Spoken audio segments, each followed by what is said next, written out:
Juga mayambu taram nokchari Manipuri Mirror ke maike degi manipurimirror.com website asi akoina haudoki bagi ngasi chahi manga pharakpagi akoina nungai ba khanthom asi mayam ge share to ningdana mayam ga share to bi wahai paudam kya tam jagya na akoina manga ni chupagi program tin ngasi asi akoigi program chathar bagi ahum shuba day ni akoidi kanasina program koina chang naina chathar basi program manga thona koina shem ngasi she ahum shuba numit haitare aduga numit marini shubagi thorama sumang da leidi aduga lotion dana koina dhaka da in person program oina tawbagi wafam su leidi ngasi gi thorama shi koina Bangladesh Saitagi lamda Faitagi Maru oina thawpubiri ba sangstha Bangladesh Manipuri Sahitya Sanshad hariba Sanshad asigi chahi jangkhai sana phudongba numitchi chahi chupna pangthokre jamna changkhol matongna pangthokre masigi matangda akoina ngasigi akoigi thawram asida wari khara sana janingani aduna karigi haidi Bangladesh Manipuri Sahitya Sanshad haina hariba sangstha asina puri bathabak haidi sahitya gi lamda sanskriti lamda Manipuri sanskriti amasung lon sahitya chawkhat khongtang gi kano da lamdamda oina pubiri bala kano asi thau asi akoina aduki matik kano oina lumna laujai aduki matik le aina khanjai duga chahi jangkhai surakpa haibasi jamna arai bathabakti natte aduna chahi jangkhai gi khongchal asi kamaina kari tauba kamaina hodoki bano kamaina chatharak bano adugi manung mapan wari se akoina mayamga share tawjaning ba mayam da sutam janing ba asigi kano si thammaga pandam asi thammaga ngasigi program asi akoina samjabani akhoi ngasigi program asi da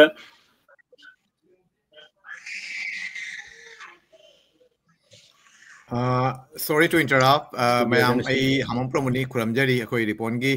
kano nangi kano se khajitang sholi net se I think net the male net the shon ba duna khajitang interrupt tor amo habiu namgana thaida paigana gana sita thingana report gi ojasing akhoi gi kano da program da leire duna ai kano ina mingoi da dum panjarakke Bangladesh tagi Bangladesh Manipuri Sahitya Sanshad ke president oibiriba amasung founder su president suni amasung hoji president ki phampai biriba kabi akesharam leijare ojabu taram nokchari amasung khuramjari Tripura dagi oja L Biramangal ming leraba sahitya gi sahityakarni hoji sahitya parishad ki Tripura gi president oina phampai biriba oja shu khoi sida leibire ojabu taram nokchari ngasi thoramasi Taramjari ma'am amasung nungayabadi Manipur dagi oja chungkham subadani kanogi leikol gi hoji president oibiriba ming chalaba sahityakar oja si akoina haibiru badang si lengsin na leibire oja puna makpu aina parambaga loina na akogi thoram asida taram nokchari aduga akogi Manipuri Mirror gi editor in chief oibiriba kabi hamam promosu akoi leijare akoi mayam puna mak aduna ahanba maktada ai mayam gi hungda nungai ba phongdokchari mathangda ai kano oina dara promoter lakchage masangi kano si dara oina haibiro Thagachari report amukashu Manipuri Mirror gi makaidagi yangbiri batabiro mayambu kai khumnajari koknona khuramjari loinana ngasigi thauram sida saruk yabiriba oja mayam puno kushu amuka hanna kai khumnajari nolukjari khuramjari amona chithahoba mana khoigi khoina hajarubada akhoi Manipurda leiba akhoi oja maibam tolen chu saruk yabina ba hairubada hala harana yabai oja busaina kuramjari loina Manipuri Mirror gi makaidagi kai khumno uchari tasengna khoi ayam na Bangladesh ki oina yamna chawthok chaningai oiraba kai haitare sangsthana mani loop amani Manipuri Bangladesh Manipur Sahitya Sanshad asigi matang da oja seramna mamangai dasu khoi gi kai haitare live oina khoi Manipuri Mirror gi my platform dasu kai haibi khre aduga handak ta pangthokhiba loisan ba thoram 50 years akhoi sana phudong bagi akhoi celebration gi loisan mi tasu wahi kya thambi khre aduga no hona nam kau adugi hai ki ba wari mayam du no hona nam hai bagi keno di tanjaw de khoi lawja ba ngamjar kan yamna sang mani na taw to ngasi gi sige se ga khoi na sang na chahi chup pa pangthokhiba thoram dugi ꯂꯣꯏꯁꯤꯟꯕ ꯐꯥꯎꯗ ꯊꯦꯡꯅꯔꯛꯄ ꯅꯨꯡꯉꯥꯏꯕ ꯄꯥꯎꯗꯝ ꯊꯥꯖꯅꯤꯡꯉꯤ ꯂꯣꯏꯅꯅ ꯆꯍꯤ 50 ꯐꯥꯔꯛꯄ ꯍꯥꯏꯇꯥꯔꯦ from 25 to 2025 ꯒꯤ ꯖꯔꯅꯤꯁꯦ ꯑꯁꯤꯒꯤ ꯀꯩꯅꯣꯁꯤꯗꯁꯨ ꯑꯋꯥ ꯅꯨꯡꯉꯥꯏ ꯑꯩꯈꯣꯏꯒꯤ ꯀꯩ ꯍꯥꯏꯇꯥꯔꯦ ꯌꯥꯝꯅ ꯅꯨꯡꯉꯥꯏꯕ ꯊꯧꯗꯣꯛ ꯀꯌꯥꯁꯨ ꯊꯣꯛꯑꯝꯒꯅꯤ ꯑꯗꯨꯒ ꯂꯣꯏꯅ ꯄꯨꯛꯅꯤꯡ ꯅꯨꯡꯁꯤꯕ ꯊꯧꯗꯣꯛ ꯀꯌꯥꯁꯨ ꯊꯣꯛꯑꯝꯒꯅꯤ ꯑꯗꯨꯒꯨꯝꯕ ꯊꯧꯗꯣꯛ ꯀꯌꯥꯗꯨꯁꯨ ꯑꯩꯈꯣꯏ ꯁꯨꯝ ꯅꯤꯡꯁꯤꯡꯕꯤ ꯅꯠꯇꯦ ꯍꯟꯗꯛꯀꯤ ꯆꯍꯤ ꯑꯃ ꯆꯨꯞꯅ ꯄꯥꯡꯊꯣꯛꯈꯤꯕ ꯀꯩꯅꯣꯁꯤꯗ ꯍꯥꯏꯍꯧꯕ ꯉꯝꯍꯧꯗꯕ ꯅꯠꯇ꯭ꯔꯒꯅ ꯍꯥꯏꯕꯒꯤ ꯈꯨꯗꯣꯡꯆꯥꯕ ꯉꯝꯍꯧꯗꯕ ꯇꯥꯡꯐꯝ ꯀꯌꯥ ꯂꯩꯔꯝꯃꯒꯁꯨ ꯑꯣꯖꯥ ꯉꯁꯤꯒꯤ ꯈꯨꯗꯣꯡꯆꯥꯕꯁꯤ ꯂꯧꯔꯒ ꯉꯁꯤꯒꯤ ꯀꯩꯅꯣꯁꯤ ꯂꯧꯔꯒ ꯑꯩꯈꯣꯏꯒꯤ ꯑꯣꯖꯥ ꯁꯦꯔꯥꯝꯗꯒꯤꯁꯨ ꯈꯔ ꯇꯥꯕꯤꯅꯕ ꯍꯥꯏꯅ ꯑꯩꯈꯣꯏ ꯃꯌꯥꯝꯗ ꯀꯩꯅꯣ ꯇꯧꯖꯕꯅꯤ ꯉꯁꯤꯒꯤ ꯁꯤꯟꯖꯕꯅꯤ ꯑꯩꯈꯣꯏ ꯃꯅꯤꯄꯨꯔꯤ ꯃꯤꯔꯔꯅ ꯃꯃꯥꯡꯉꯩꯗ ꯑꯩꯈꯣꯏ ꯈꯜꯂꯝꯃꯤ ꯑꯩꯈꯣꯏꯁꯨ 50 years ꯖꯔꯅꯤꯁꯤꯒꯤ ꯃꯇꯥꯡꯗ ꯑꯩꯈꯣꯏ ꯁꯤꯔꯤꯁ ꯑꯃ ꯇꯧꯁꯤꯔꯥ ꯍꯥꯏꯅ ꯇꯧꯕꯇꯕꯨ ꯂꯥꯏꯕꯛ ꯊꯤꯕꯗꯒꯤ ꯑꯩꯈꯣꯏ ꯏꯃꯨꯡ ꯃꯅꯨꯡꯒꯤ ꯑꯃꯒꯤ ꯄ꯭ꯔꯣꯕ꯭ꯂꯦꯝ ꯀꯌꯥ ꯂꯩꯕꯗꯒꯤ ꯑꯗꯨꯒꯤ ꯁꯤꯔꯤꯁ ꯑꯣꯏꯅ ꯄꯥꯡꯊꯣꯛꯄꯗꯤ ꯑꯩꯈꯣꯏ ꯉꯝꯖꯈꯤꯗ꯭ꯔꯦ ꯑꯗꯨ ꯇꯨꯡꯗ ꯑꯩꯈꯣꯏ ꯇꯧꯒꯦꯗꯤ ꯈꯜꯂꯤ ꯇꯥꯡꯉꯩꯁꯦꯟꯅ ꯉꯁꯤꯁꯤꯅ ꯁꯨꯝ ꯆꯨꯝꯅꯒꯤ 1 ꯗꯦꯒꯤ ꯑꯣꯏꯕ ꯄ꯭ꯔꯣꯒ꯭ꯔꯥꯝ ꯑꯣꯏꯔꯒꯁꯨ ꯃꯊꯪꯗ ꯑꯩꯈꯣꯏ ꯑꯦꯠꯂꯤꯁ ꯆꯌꯣꯜ ꯑꯃ ꯑꯣꯏ ꯅꯠꯇ꯭ꯔꯒ ꯁꯤꯔꯤꯁ ꯑꯣꯏꯅ 3 ꯑꯣꯏꯔꯁꯨ 5 ꯑꯣꯏꯔꯁꯨ ꯑꯩꯈꯣꯏ ꯕꯪꯒ꯭ꯂꯥꯗꯦꯁ ꯃꯅꯤꯄꯨꯔꯤ ꯁꯥꯍꯤꯇ꯭ꯌ ꯁꯪꯁꯠꯀꯤ ꯃꯇꯥꯡꯗ ꯈꯟꯅ ꯅꯩꯅꯕꯒꯤ ꯀꯩꯅꯣꯁꯤ ꯑꯩꯈꯣꯏ ꯂꯧꯖꯒꯅꯤ ꯇꯣ ꯑꯍꯥꯟꯕ ꯑꯣꯏꯅ ꯑꯩ ꯑꯣꯖꯥ ꯁꯦꯔꯥꯝꯗ ꯂꯥꯛꯆꯒꯦ ꯑꯣꯖꯥ ꯁꯦꯔꯥꯝꯗ ꯀꯩꯅꯣꯒꯤ ꯑꯣꯏꯅ ꯃꯤꯔꯔꯒꯤ ꯃꯥꯏꯀꯩꯗꯒꯤꯁꯨ ꯑꯃꯁꯨꯡ ꯃꯌꯥꯝꯒꯤ ꯃꯥꯏꯀꯩꯗꯒꯤꯁꯨ ꯁꯤꯒꯤ ꯀꯪꯒ꯭ꯔꯦꯆꯨꯂꯦꯁꯟ ꯕꯤग ꯀꯪꯒ꯭ꯔꯦꯆꯨꯂꯦꯁꯟ ꯑꯩꯈꯣꯏꯁꯦ 50 ꯐꯥꯅ ꯆꯠꯄ ꯉꯝꯕ ꯑꯃꯁꯨꯡ ꯑꯣꯖꯥꯅ ꯁꯨꯝ ꯅꯍꯥ ꯑꯣꯏꯅ ꯍꯧꯔꯛꯄꯗꯒꯤ ꯉꯁꯤꯐꯥꯎ ꯐꯥꯎꯗ ꯃꯥꯏꯑꯣꯟ ꯆꯨꯝꯅ ꯄꯨꯕꯤꯔꯛꯄꯒꯤꯗꯃꯛꯇ ꯑꯩꯈꯣꯏꯅꯁꯨ ꯑꯗꯨꯒꯤ ꯇꯧꯕꯤꯃꯜ ꯈꯝꯕ ꯎꯠꯆꯔꯤ ꯂꯣꯏꯅꯅ ꯑꯣꯖꯥꯒꯤ ꯃꯥꯏꯀꯩꯗꯒꯤ ꯉꯁꯤ ꯆꯍꯤ ꯆꯨꯞꯄ ꯄꯥꯡꯊꯣꯛꯈꯤꯕ ꯊꯧꯔꯝꯒꯤ ꯃꯇꯥꯡꯗꯁꯨ ꯈꯖꯤꯛꯇꯪ ꯄꯟꯕꯤꯅꯕ ꯑꯩꯈꯣꯏ ꯁꯝꯂꯞꯅ ꯍꯥꯏꯇꯥꯔꯦ ꯅꯤꯡꯁꯤꯡꯖꯔꯤ ꯊꯦꯡꯛ ꯌꯨ ꯑꯣꯖꯥ ꯃꯌꯥꯝ ꯄꯨꯝꯅꯃꯛꯄꯨ ꯈꯨꯔꯨꯝꯖꯔꯤ ꯃꯅꯤꯄꯨꯔꯤ ꯃꯤꯔꯔꯕꯨ ꯊꯥꯒꯠꯆꯔꯤ ꯑꯁꯤꯒꯨꯝꯕ ꯊꯧꯔꯝ ꯑꯃ ꯁꯤꯟꯕꯤꯔꯛꯄꯒꯤꯗꯃꯛꯇ ꯕꯪꯒ꯭ꯂꯥꯗꯦꯁ ꯃꯅꯤꯄꯨꯔꯤ ꯁꯥꯍꯤꯇ꯭ꯌ ꯁꯪꯁꯠꯀꯤꯅ ꯆꯍꯤ 50 ꯃꯄꯨꯡ ꯐꯥꯕ ꯁꯅꯥ ꯄꯨꯗꯣꯡꯕꯒꯤ ꯊꯧꯔꯝ ꯁꯣꯝꯗ ꯃꯅꯤꯄꯨꯔꯤ ꯃꯤꯔꯔꯒꯤꯅ ꯆꯍꯤ 5 ꯃꯄꯨꯡ ꯐꯥꯕꯒꯤ ꯊꯧꯔꯝ ꯌꯥꯝ ꯐꯖꯅ ꯑꯅꯤꯁꯤ ꯆꯨꯅꯈ꯭ꯔꯦ ꯋꯥꯔꯤꯁꯤ ꯂꯤꯔꯨꯔꯗꯤ ꯌꯥꯝ ꯁꯥꯡꯕ ꯋꯥꯔꯤꯅꯤ ꯆꯍꯤ 50ꯒꯤ ꯋꯥꯔꯤꯅꯤ ꯑꯗꯨ ꯌꯥꯝ ꯁꯝꯂꯞꯅ ꯑꯩꯅ ꯑꯩꯈꯣꯏ ꯃꯅꯤꯄꯨꯔꯤ ꯁꯥꯍꯤꯇ꯭ꯌ ꯁꯪꯁꯠꯁꯤꯅ ꯍꯧꯒꯠꯂꯛꯄꯒꯤ ꯃꯇꯝ ꯑꯗꯨ ꯈꯖꯤꯛꯇꯪ ꯑꯩ ꯄꯟꯖꯅꯤꯡꯉꯤ ꯌꯥꯝ ꯁꯥꯡꯅ ꯅꯠꯇꯦ ꯑꯗꯩ ꯀꯣꯟꯅ ꯍꯟꯗꯛ ꯑꯩꯈꯣꯏꯅ ꯆꯍꯤ ꯆꯨꯞꯄ ꯄꯥꯡꯊꯣꯛꯈꯤꯕ ꯄ꯭ꯔꯣꯒ꯭ꯔꯥꯝꯒꯤ ꯃꯇꯥꯡꯗꯁꯨ ꯈꯔꯗꯪ ꯄꯟꯖꯒꯦ ꯕꯪꯒ꯭ꯂꯥꯗꯦꯁ ꯃꯅꯤꯄꯨꯔꯤ ꯁꯥꯍꯤꯇ꯭ꯌ ꯁꯪꯁꯠ ꯍꯥꯏꯅ ꯑꯩꯈꯣꯏꯅ ꯁꯪꯁꯊꯥꯟ ꯑꯃ ꯍꯧꯖꯤꯛ ꯂꯩꯔꯤꯁꯤ ꯑꯍꯥꯟꯕꯗ ꯑꯩꯈꯣꯏꯅ ꯍꯦꯛ ꯍꯧꯗꯣꯛꯈꯤꯕꯁꯤ ꯃꯁꯤ ꯂꯤꯡꯈꯠꯈꯤꯕꯁꯤ ꯈ꯭ꯔꯤꯁꯇꯀꯨꯝ 1935 1975ꯀꯤ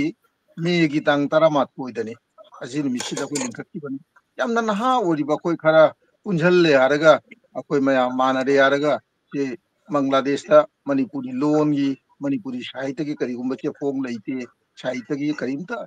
ꯊꯧꯔꯝ ꯂꯩꯇꯦ ꯆꯦꯐꯣꯝꯇ ꯍꯣꯠꯅꯁꯤ ꯍꯥꯏꯕꯗꯒꯤ ꯑꯩꯈꯣꯏ ꯍꯧꯈꯤꯕꯅꯤ ꯃꯁꯤ ꯑꯩꯈꯣꯏꯒꯤ ꯊꯧꯔꯝꯁꯤꯗ ꯃꯥꯏꯕꯝ ꯇꯣꯂꯦꯟꯁꯨ ꯂꯦꯡꯁꯤꯟꯗꯨꯅ ꯂꯩ ꯃꯅꯤꯄꯨꯔꯗ ꯂꯩꯕ ꯃꯥꯏꯕꯝ ꯇꯣꯂꯦꯟ ꯃꯇꯝꯗꯨꯗ ꯕꯪꯒ꯭ꯂꯥꯗꯦꯁꯇ ꯂꯩꯔꯝꯃꯤ ꯃꯍꯥꯛꯁꯨ ꯑꯩꯈꯣꯏ ꯃꯔꯨꯞ ꯃꯄꯤꯖꯥꯁꯤꯡꯅꯤ ꯑꯩꯅ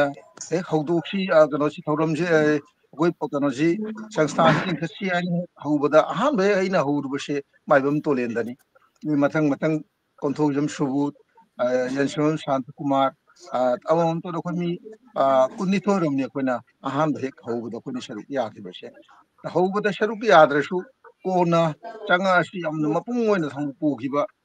ꯈꯣꯏꯔꯣꯝ ꯏꯟꯗ꯭ꯔꯖꯤꯠꯁꯨ ꯉꯁꯤꯒꯤ ꯊꯧꯔꯝꯁꯤꯗ ꯁꯔꯨꯛ ꯌꯥꯕꯒꯤ ꯋꯥꯅꯤ ꯍꯧꯖꯤꯛ ꯐꯥꯎꯕ ꯆꯪꯕꯤꯔꯛꯇ꯭ꯔꯤ ꯃꯥ ꯆꯪꯉꯛꯑꯅꯤ ꯍꯥꯏꯅ ꯑꯩꯈꯣꯏ ꯑꯁꯥ ꯇꯧꯔꯤ ꯑꯩꯈꯣꯏꯅ ꯑꯍꯥꯟꯕ ꯍꯦꯛ ꯍꯧꯕ ꯃꯇꯝꯁꯤꯗꯗꯤ ꯑꯩꯈꯣꯏꯒꯤ ꯃꯤꯡꯁꯦ ꯁꯪꯁꯊꯥꯟ ꯑꯁꯤꯒꯤ ꯃꯤꯡꯁꯦ ꯑꯩꯈꯣꯏꯅ ꯀꯩꯅꯣ ꯍꯥꯏꯅ ꯄꯨꯖꯥꯔꯤ ꯁꯥꯍꯤꯇ꯭ꯌ ꯁꯪꯁꯠ ꯍꯥꯏꯅ ꯊꯣꯟꯕꯅꯤ ꯌꯥꯝꯅ ꯏꯆꯝ ꯆꯝꯅ ꯈꯜꯂꯨꯕ ꯋꯥꯈꯜꯗꯒꯤ ꯑꯩꯈꯣꯏꯅ ꯄꯨꯖꯥꯔꯤ ꯁꯥꯍꯤꯇ꯭ꯌ ꯁꯪꯁꯠ ꯊꯣꯟꯕꯅꯤ ꯑꯗꯨꯒꯤ ꯑꯩꯈꯣꯏꯅ ꯆꯦꯐꯣꯡ ꯑꯃ ꯄꯨꯊꯣꯛꯁꯤ ꯍꯥꯏꯅ ꯈꯟꯅꯕ ꯃꯇꯝꯗ ꯕꯪꯒ꯭ꯂꯥꯗꯦꯁꯇ ꯂꯩꯕ ꯀꯧꯕꯅꯤꯅ ꯕꯪꯒ꯭ꯂꯥꯁꯤꯅ ꯃꯔꯨ ꯑꯣꯏꯕ ꯂꯣꯟꯅꯤꯅ ꯕꯪꯒ꯭ꯂꯥ ꯂꯣꯟꯁꯨ ꯌꯥꯎꯍꯟꯕ ꯇꯥꯏ ꯅꯠꯇ꯭ꯔꯒꯗꯤ ꯑꯩꯈꯣꯏꯒꯤ ꯂꯣꯟꯗꯗꯤ ꯏꯔꯗꯤ ꯃꯣꯏꯅ ꯄꯥꯁꯨ ꯄꯥꯕꯤꯔꯣꯏ ꯈꯪꯁꯨ ꯈꯪꯕꯤꯔꯣꯏ ꯍꯥꯏꯅ ꯑꯗꯨꯅ ꯕꯪꯒ꯭ꯂꯥ ꯑꯃꯁꯨꯡ ꯃꯩꯇꯩꯂꯣꯟ ꯑꯃꯁꯨꯡ ꯕꯪꯒ꯭ꯂꯥ ꯑꯅꯤꯁꯤ ꯌꯥꯅꯅ ꯕꯥꯏꯂꯤꯡꯒ꯭ꯋꯦꯜ ꯃꯦꯒꯥꯖꯤꯟ ꯑꯣꯏꯅ ꯐꯣꯡꯁꯤ ꯍꯥꯏꯅ ꯑꯩꯈꯣꯏ ꯂꯦꯞꯅꯕ ꯃꯇꯨꯡꯗ ꯃꯤꯡꯊꯣꯟꯁꯦ ꯑꯩꯅ ꯄ꯭ꯔꯣꯄꯣꯖꯦꯜ ꯄꯤꯗꯨꯅ ꯗꯤꯄꯥꯟꯅꯤꯇꯥ ꯍꯥꯏꯅ ꯊꯣꯟꯅꯤ ꯗꯤꯄꯥꯟꯅꯤꯇꯥ ꯍꯥꯏꯁꯦ ꯑꯩꯈꯣꯏꯅ ꯑꯩꯈꯣꯏꯒꯤ ꯗꯤꯋꯥꯂꯤ ꯍꯥꯏꯅꯔꯦ ꯍꯧꯖꯤꯛꯇꯤ ꯕꯪꯒ꯭ꯂꯥꯗꯦꯁꯇ ꯃꯁꯤ ꯗꯤꯕꯥꯅꯤꯇꯥ ꯍꯥꯏꯅꯩ ꯑꯩꯈꯣꯏ ꯀꯩꯅꯣꯒꯤ ꯗꯤꯋꯥꯂꯤ ꯅꯨꯃꯤꯠꯁꯤꯗ ꯑꯩꯈꯣꯏ ꯊꯥꯎꯃꯩ ꯊꯥꯅ ꯑꯃꯝꯕꯕꯨ ꯃꯥꯡꯍꯜꯂꯦ ꯍꯥꯏꯔꯒ ꯃꯉꯥꯜꯅ ꯐꯨꯗꯣꯛꯍꯟꯕꯒꯤ ꯑꯗꯨꯒꯨꯝꯕ ꯊꯧꯔꯝ ꯑꯃ ꯑꯣꯏꯕ ꯃꯗꯨꯒꯤ ꯊꯧꯔꯝꯁꯤꯕꯨ ꯅꯤꯡꯁꯤꯜꯂꯒ ꯑꯩꯈꯣꯏꯅ ꯕꯪꯒ꯭ꯂꯥꯗꯦꯁꯇ ꯃꯅꯤꯄꯨꯔꯤ ꯂꯣꯟ ꯁꯥꯍꯤꯇ꯭ꯌꯒꯤ ꯑꯃꯝꯕ ꯖꯒꯠꯁꯤꯗ ꯑꯩꯈꯣꯏꯅ ꯑꯅꯧꯕ ꯃꯉꯥꯜ ꯑꯃ ꯄꯨꯊꯣꯛꯑꯦ ꯍꯥꯏꯔꯒ ꯑꯩꯈꯣꯏꯅ ꯉꯥꯜꯍꯟꯁꯤ ꯍꯥꯏꯕꯗꯒꯤ ꯑꯩꯈꯣꯏꯅ ꯃꯤꯡꯊꯣꯟꯗ ꯂꯧꯔꯨꯕꯅꯤ कोना चाही अमा मतुंगदा चाही अनि सुरकपदा 1977 दा लायागा अखोना कोई संस्थान दुगी मिंगसे खतंग अचाउब मिंग दा लाया अखोना बांग्लादेश मणिपुरी साहित्य शिक्षक थोंजन अदुगगी दीपानिता सिदा सुम कंटिन्यू तौरी दीपानिता हाइना चांग नान पुथोकोदि ngमदे अखोय मरक मरक त पुथोई था चाहीदा अनिरक अहुमलक दुबाइन तौना अदुगी कोना अइना 1985 तगी 87 बाउ सही लंदन दा लेजरु अखोई आई थबक तौरी बैंक तुगी थ्रो दुगी बैंक दा थाना आदा अखोई ब्रांच ले दु थबक तौबगी अदुगी मतम सिदा अखोई सिदा थबक तौबजी खरा सोथगी दीपानिता से सरकार ने थिगलक मतमदा कनाना फोंगमनो कदिनो करानो हाय मतमदुदा मतिक चाना रेस्पॉन्ड तहुदबा मोइदा ची चांग लौदबा नत्रगा उन्नाना वरि शाहुदबा अदुगी मरमदगी सरकार ने खुगी दीपानिता हायबा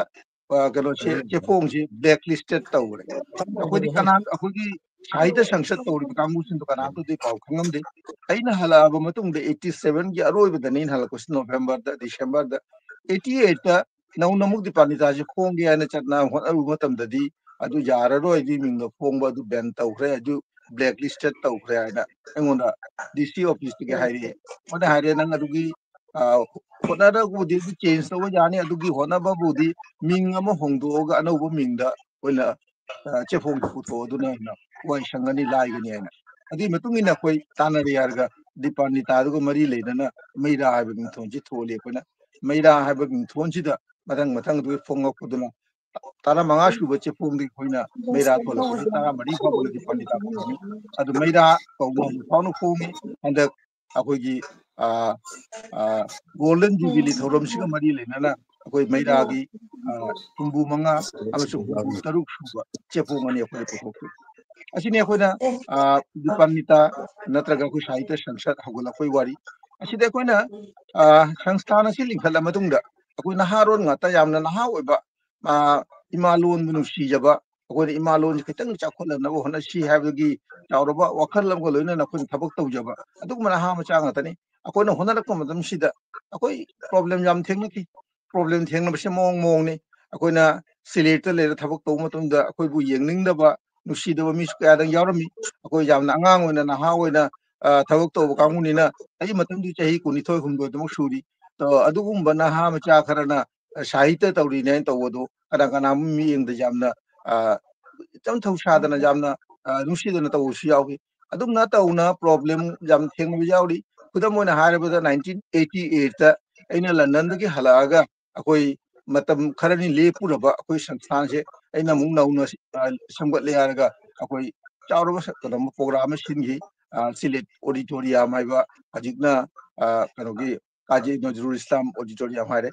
अदुदा अखोइना जाम साउना सिनबा प्रोग्राम दुदा ढाकादगी कवि सुफिया कमाल बांग्लादेशी यामना मिंगचत तेरबा नुपी कविनी माना चीफ गेस्ट होही अतैसु मियो क्यादा अपाव मियो क्यादा यावदी अदुगी थौरम दुमक्तदा नहारो नखोइ तेम सांगतनी कोइबु यानिंगदव खंगदे मनम अति करि लैबा बोले चागने अटैक तौना कोइ प्रोग्राम गतो थुगाइबको तौ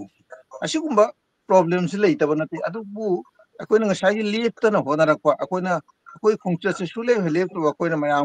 मयाम कुंझल यारगा अखोइना अखोइ लोन अखोइ साहित्य सिबु हिंगनबा चखतम होनारकपसि महिउना ngसिदी बांग्लादेश ता लिबा मणिपुरी खुदिंगमक मणिपुरी लोन इमालोन जामनुक्सी इमालोन जे को चाखुलनबा जादे हिंगनबा जादे हाबगी केनोसि लाए मतमदुदा अखोइना नौन हगलो मतमसिददी अखोइ इमालोन ने हारिबा अखोइ मिते लोन से अखोइ मिते लोन दा सेंग ngang ngamamdi hujiksu ngamde habi jai adu Sylhet कुम लमददी ngसाई बांग्ला की इन्फ्लुएंस ने हेंजन मनिना अखोइ इमुंग मनुंग द फाउना बांग्ला लोन ngangnaba मिते लोन ngangnदबा मिते लोन खंगदबा नहारोन अंगांसिंग अदुम याम जाउनराबनी मतमदुदा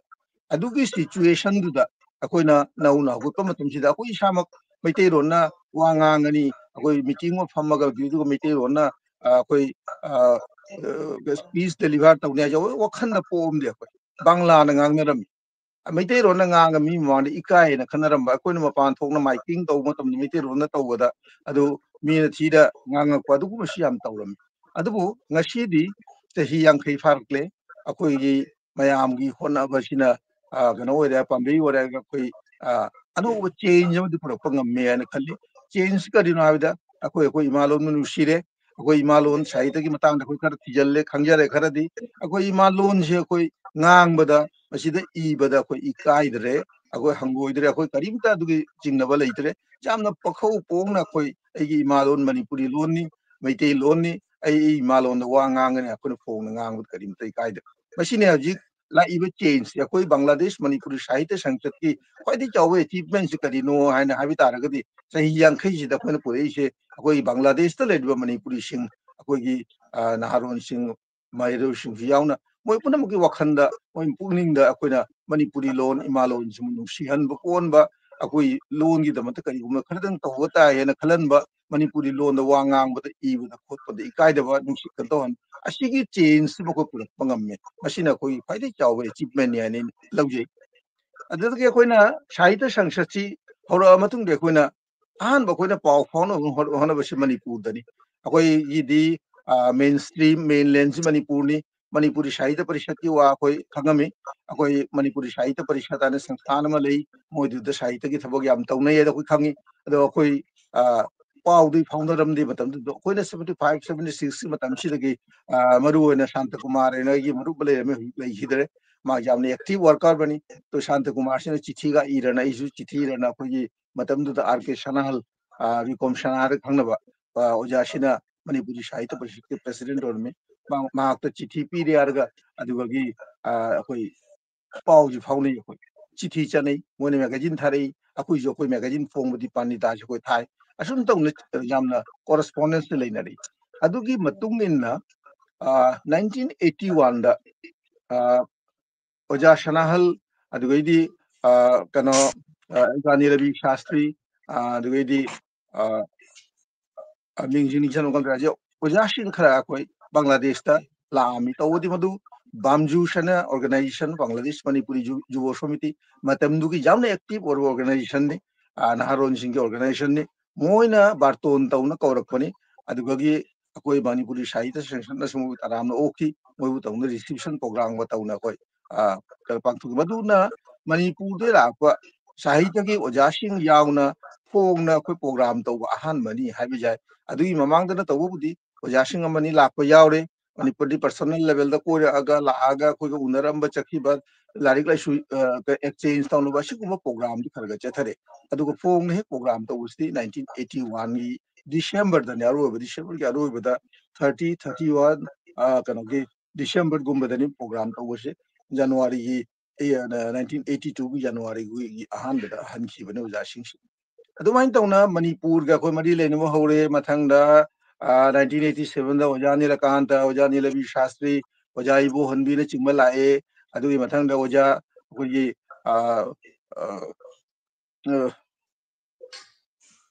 Ilishama ki mahau gi rector koi mingse he ke kaum tori Kunjo Mohan, oja Kunjo Mohan nongphumam Kunja Mohan oja si su lakpirame adui 82 da maga important magana akoi gi oja Kunja Mohan ga oja Khairuddin Chaudhary Maitei Bangal gi ingchat naba kapini Silchar gini Silchar hai bitare Kachar gini ado makoi ni su makoi na barton tau jogani to barton tau basida lakani haina mo su koi da habira koi mutung ina koi yamna chaun program ga singi adu oja Kunja Mohan lakpang khide maki atu pakai du problem dai bidi oja Khairuddin di lam oja Khairuddin si lam ba se si chaur ba koi da itilabo on ya koi da sam chaur ba ino to ma piki oja Khairuddin si jamna kan to ba kabini mana wangang usi mitiro na ngamusu Bangla ngamusu English da ngamusu yam satina appealing wa aduna oja Khairuddin si puna kuna bhanu ga si Muhammad no chatna koi ba Maitei Pangan khoi chinau sing su unahan ba asukuma program kya on chathaki oja Khairuddin lam duna khoi yam sauraba khoi de influence ma pidammi si su kanoni adumain tauna khoina Manipur gi oja sing samnare mathang lakba haure akoi su akoi bu su barton don chat ba haure adudagi Dhaka dagi akoina Bangali kabi sahitik akoi di Bangladesh ta leibani na akoi gi main kano se akoi Bangali kabi sahitik siga akoi mari leina wasini moiga akoina Manipuri Sahitya se Manipuri lon se kari nu ha se aya man khangamde akoi ba khangamde matam du so masigi thabok sina akoi yang panna ji honari si Bangladesh Manipuri Sahitya Sangsad na su ai irana na su akoi lon akoi Sahitya ki matang se akoi na se akoi thangna badal leina riba akoi Bangladesh ki khwadi ba pung oriba community Bangali mogi loan Bangla chakot laba loan ni osida akoi da hando ya ga na Bangali kamu sing kangal le araga akoi loan sing matang da shahite ki matang da mayam bu kangal ba shine akoi target aduna akoi na matam na akoi na Bangali kabi shahidi select ki dilo ne akoi samlei ahu bodagi na moi akoi ga yaumi nei Dhaka da gisho akoi yan mingsat le da kabi shahidi sing akoi ba ton na purami moi ga akoi program ke adan to min nakhi moi na chi akoi bu matam da akoi bu temwang ki mingun khara pan bata bata Bangla Academy ki DG Lami akoi kano da adugi International Mother Language Institute and hajik nauna ling khaliba sangsthana sigi ju DG akoi kano gi Bangladesh Manipuri Sahitya Sangsad ki program da chief guest ron lakpirame adugi akoi gi Bangladesh ki speaker minister sing natraga akoi gi Habibur Rahman Justice Habibur Rahman mahashi chief justice or mi Bangladesh ki adugi akoi gi caretaker government gi shu mak chief or me makshu ma ai ba masuni yan maming chat pa ai bari makshu lak na akoi gi thorum ga dang jau bi ke sumain ta una tongan ba forum da gi shu koina Bangla kabi shahiti sing samna ba moi ga mari leina ba moi ga koi relation ba create to wase aji hona re to ngasi chahi yang khai farak pagi matam si da la ga koina tung hanna jeng bada na ta ga koi gi total akoina chahi yang khai si ta tawjar ko mayam asi mayam ko khana ne ne ta ga di ai haijaningi akoi gi achievement si panglik likte jamna hantha de handa ga koi gi chahi yang khai pha ba gi program akoina pangtho gi si tangkak mari thokna koi pangthoi me da koi hau gi bani 11 me da akoi 16 me da ahan program ji pangthoi ahan program si da koina madu oine tau gi sina koi founder member o hi ba matam du da founder member se kunni thoi ni adi manung da koi mi tareti lei hidre lari pak tan thre adu le ho bo khara shu amung mapanda tongan bele bak lei hi bana koi lam phang de Bangladesh ta leiba kanu sing founder member sing mo bo koni kai kumna ut ki masina koi gi ahan ba thorom gi maru ba pandam oi hi ani shu ba thorom sina koi na kanu da bang thok koni July gi tang kun manga da masida koi gi Agartala da gi koi Oja Bir Bengal Manipuri Sahitya Parishad Tripura gi president amasung yan mingchat teraba ai babani wari bacha iba to Oja Bir Bengal leng birami adi silchar dagi Oja Manglemba literary society gi president ti mako ni lakbirami second program du da adugana koina akoi chahi yang khai gi koi kongchat sida president oina secretary oina thabak pubirakpa mayam do pubiram ba na pubirakpa mayam do moi bo koina ikai khunagi aduda shu koi mi tarani thoi lei koi tara president secretary oibiramba adi manung da shu mi oi mari di lei khidre to asi na koi second program gi yam mapung pharo program gi adu shu koi na asi thorom ji pangthok ki ahum shibu program che masi yam important bo program oi ki akoi symposium mom pangthoi symposium si da koi na pami she Bangladesh ki Bangali writers sing Bangali writer mayam si da koi na khangan ning bani koi Bangladesh ta Manipuri Sahitya na koi na honari se Manipuri loan gi damak ta koi na honari si chahi yang kai sure chahi yang kai kari to bangam me kari tauba yari na si puna mak ko detail khangan ning ba aduna koi na symposium du da paper mari puthoi koi na Bangla do in tawre maru na koi gi discussion gi thik kan do ahan ba paper sina Bangladesh Manipuri Sahitya Sangsad Bangladesh to Manipuri Sahitya Charcha horok pagi itihas hai na adumain taw na du wari ma thame ani shu bajina chahi yang khai gi koi Sahitya Charcha gi itihas chahi yang khai kari tawre adu gi pulap oiba paper ba de ahum shu ba paper sina o chahi yang khai sida akoi kari achievement taw ngam me kari akoi fangjaba lei de kari basigi naina ba ma adu gi amana atopa amana Bengali writer ma bu ihalli koina mana maki mieng dagi akoi Bangladesh ta koina Manipuri Sahitya Charcha tawri ose chahi yang khai phare chahi yang khai sida koi kari taw ngam gre siga maru oina Bangla literature ga Manipuri literature ga samna ba mari leina ba bari samgot pa mari natraga moi gi Sahityakar singa koi Sahityakar singa relation create taw ose asi kari karma mo da kada ho kari taw ngam me haidu gi maram da naina ba oina asi jamno fruitful hogi akoi symposium do to asi gi symposium sina akoi shu kana hauri akoi ju moi Bangali writer अतोप अहुम मना अदुगी मथक्ता नैना की कोई पाथोक paper सिंग मथक्ता मोगी नैना बतारगा अदुगी नत्रगा Bengali writer दुने इरेई article दु पारगा खुशु अकोई अशोइबा अवात player मशु अदुजु Kogan तौ असिना कोइने third programme होगी fourth programme सिदा कोइने हंदक त पांगथोकी बनि नवंबर की 14 दा मधु भानुगास तो पांगथोए कल्चरल कॉम्प्लेक्स की ममांग दुदा अदुदा नै कोइना कनोगी मणिपुरी जगोई की लमदा बांग्लादेश ते यामना मिंगचत लेरबा मणिपुरी जगोई की लमदा याम कंट्रीब्यूशन तौरबा जगोई की ओजा मरी अमने शर्मिला बंदुपाध्याय अमने तमन्ना रहमान अमने वारदारी हा अमने कोई मेटी कनोनी जगोई गुरुनी कनोनी शांतना देवी है मोई मरी बो कोइना रिसेप्शन पिना मोई इकाई कुनकी अदुदसो कोइना कोई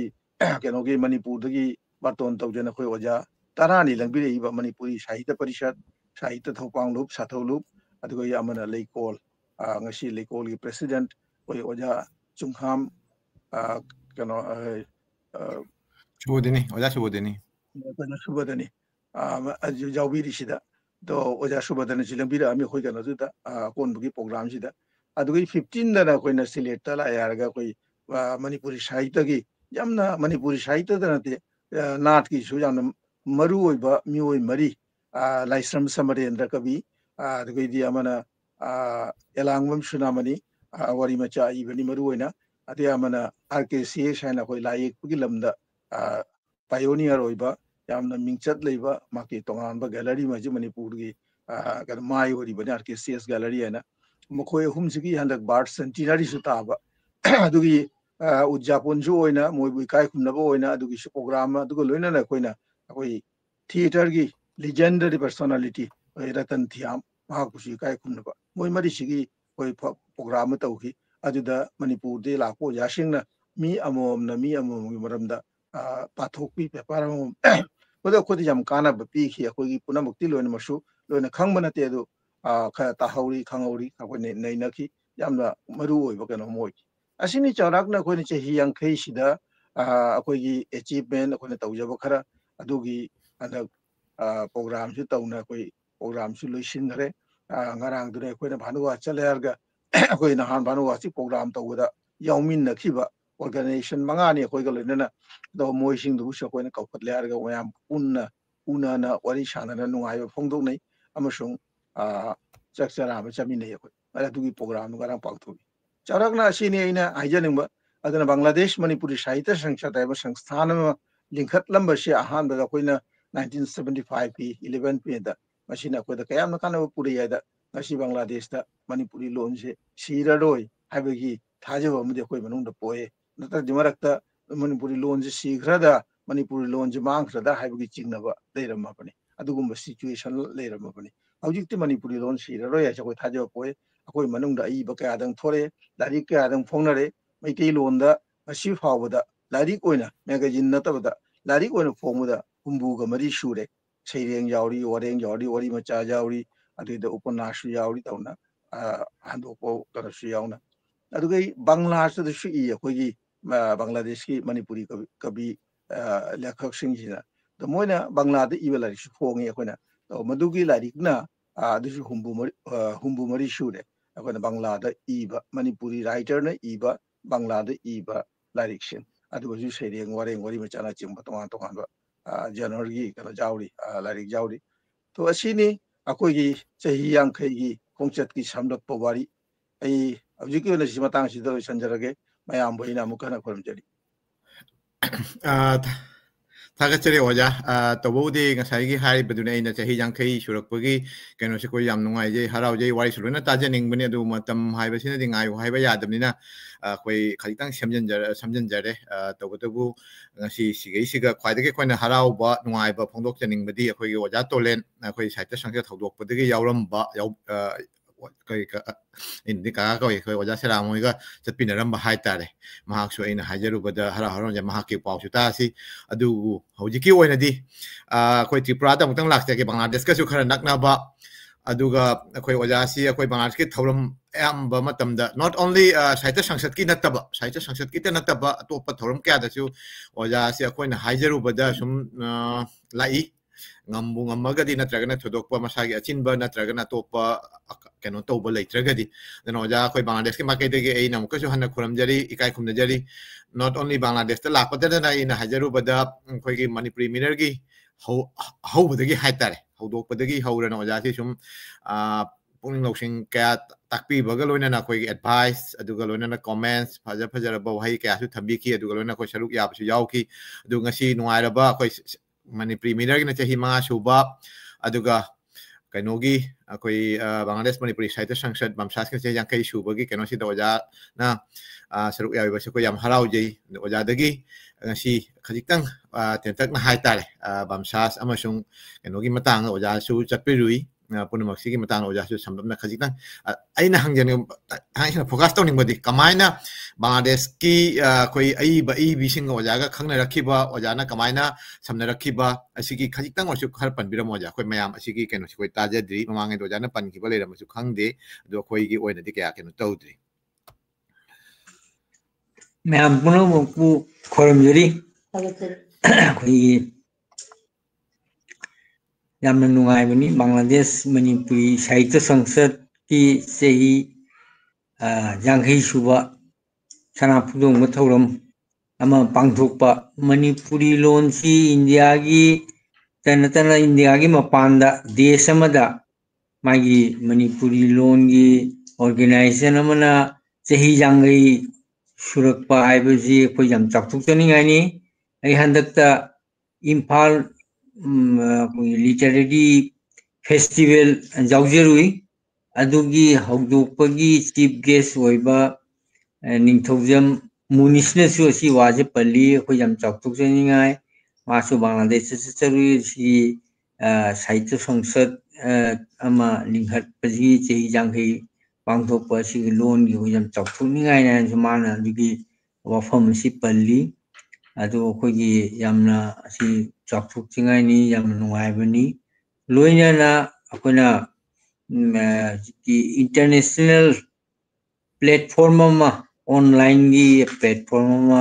linghat ki ba Manipuri Mirror mai hu chehi manga subagi tholam pangthoi si mathang mathang mai hu si sum sangana chehi kun manga koi gi silver jubilee golden jubilee chasarakani koi yamna nungai ji Manipuri Sahitya gi matang da koi gi koi Imphal da bu khangde Agartala Guwahati Silchar mafam da koi Manipuri Sahitya toriba mayam je punjan bagi khudum chaba ma koi leiri adugi mathakta 2013 dagi moi sathol nga silana Imphal Literature Festival ma lingkat pasi Manipuri tanate atei lon the last chahiya manindagi di mapan gi India gi mapan dagi Bangladesh ka loina na atei desh moi Sri Lanka Japan ade handakna akogi Thailand dagi Angola dagi sulai asumaina ade koi somdina West Bengal dagi Assam dagi Tripura desu e Manipuri ga loina na Bengali writer masu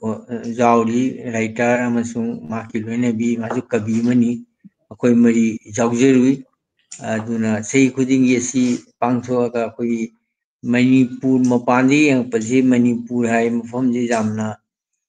koi communal riots oiba khana chaneba jamna extremist activities kanba lepa ka mane mayam mapan in Manipur gi mapan dagi mayamna asumane yengba mifam si to moina writer mayam sina si Manipur da aga Manipur gi jamna awang mathakta literature gi wakhan toriba culture gi toriba drama to ki toriba mayam gi manungda koi hospitality nusiba aige chapinaba koi Subhas Das masamak koi information and cultural department gi su director ami jamna aiba mani develop prithivi mafam thungna makor mani develop kya igre theater gi मा director नि हुजिक त्रिपुरा की ख्वाइदगी ममिंग चेतलबा theatre की संस्थान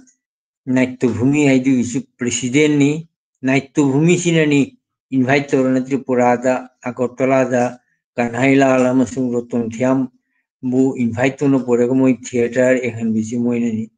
अदुना माना iron जामकन high Manipur से मुतंग कोई चके बिसिका अदु इम्फाल लिटरेचर फेस्टिवल की खुदुंग चाव लोरगा माबु पुजन चली मा पुरगा रोतोंथियाम कॉम्प्लेक्स एंगबदा पृथ्वी में आम कोई बगी ख्वाइदगी माना नुआइजेबसी रोतोंथियाम कॉम्प्लेक्स चलगा मचानी पाउरपा दि मोइगी लाइरिमिगी इसे हनामा रिहर्सल तो हुरी अदु रिहर्सल से कोई एंगजरई मचानुपा थमोइगसे पम्बिने वरी बताइ सना रही माउंड जाम चो इंप्रेशन नमा ओइकी दे थमोइ द माना हाइरमी अमुकम मागी थिएटर की टीम मा पुना अगरतला दा उनबगी थमोइने जो हाइउरी कोई लास्ट रोजोंथियाम की थिएटर कानुप्रिया अदुगा लोइना लाइरमिगी इसे हाइबा लीला अनिसे पूर्णमा लानबी सोइना होनगनी हाइबा वफुममा थमहुरी दो मयामसु चेगुदिंग सिलेप्तना पांगथोकपा अखोइगी लोन सी अखोइगी मनुंग ततना ते लोन मयामसु मणिपुरी लोन थिएटर अखोइगी साहित्य जी केम चाखोलाइसे मयाम खंगनबगी दरकार ने हाइबा वफुममा अखोइ लाई असिदा चौबा रूल लौरिबसी मणिपुर अखोइ इंडिया की मपानदा बांग्लादेश साहित्य संसद चौबा रूल अमा लौरी लोइना इंटरनेशनल प्लेटफॉर्म दा मणिपुरी म्योनसु सिगा चौबा रूल अमा लौरी अदु ख्वाइदी जाम नुंगाइबमदी अखोइगिसु मणिपुरी साहित्य परिषद त्रिपुरा की 1960 दा लिंगटपनी माकी गोल्डन जुबिली थोरम पांगथोखरे 60 ईयर की डायमंड जुबिली थोरम जी पांगथोखरे अदुगा अखोइना गोल्डन जुबिली थोरम पांगथोकपा मतमदा अखोइ फाउंडर मेंबर सिंह अदुगा हिंगना लेबदा अखोइना फंगबदा मी मरी फंगबसिगा अयाबा मसानमदना अनी खक्तंगदी अदुगा मी अमतनी पार्टिसिपेट तौगिबा विराज प्रभाना मासु लेहिद्रे हुजी हिंगना लेरिसे अखोइगी राजकुमार पुंचमजीत सिंह माकनी हिंगिबा 90 इयर्स सुरे अंदा कइना शिलोंग चपदा गुवाहाटी दा माली अदु चना उनजरई जामना मसा सोले अदुगा बांग्लादेश साहित्य संसद की दी अखोइ मणिपुरी साहित्य परिषद की दी फाउंडर प्रेसिडेंट सेक्रेटरी करामता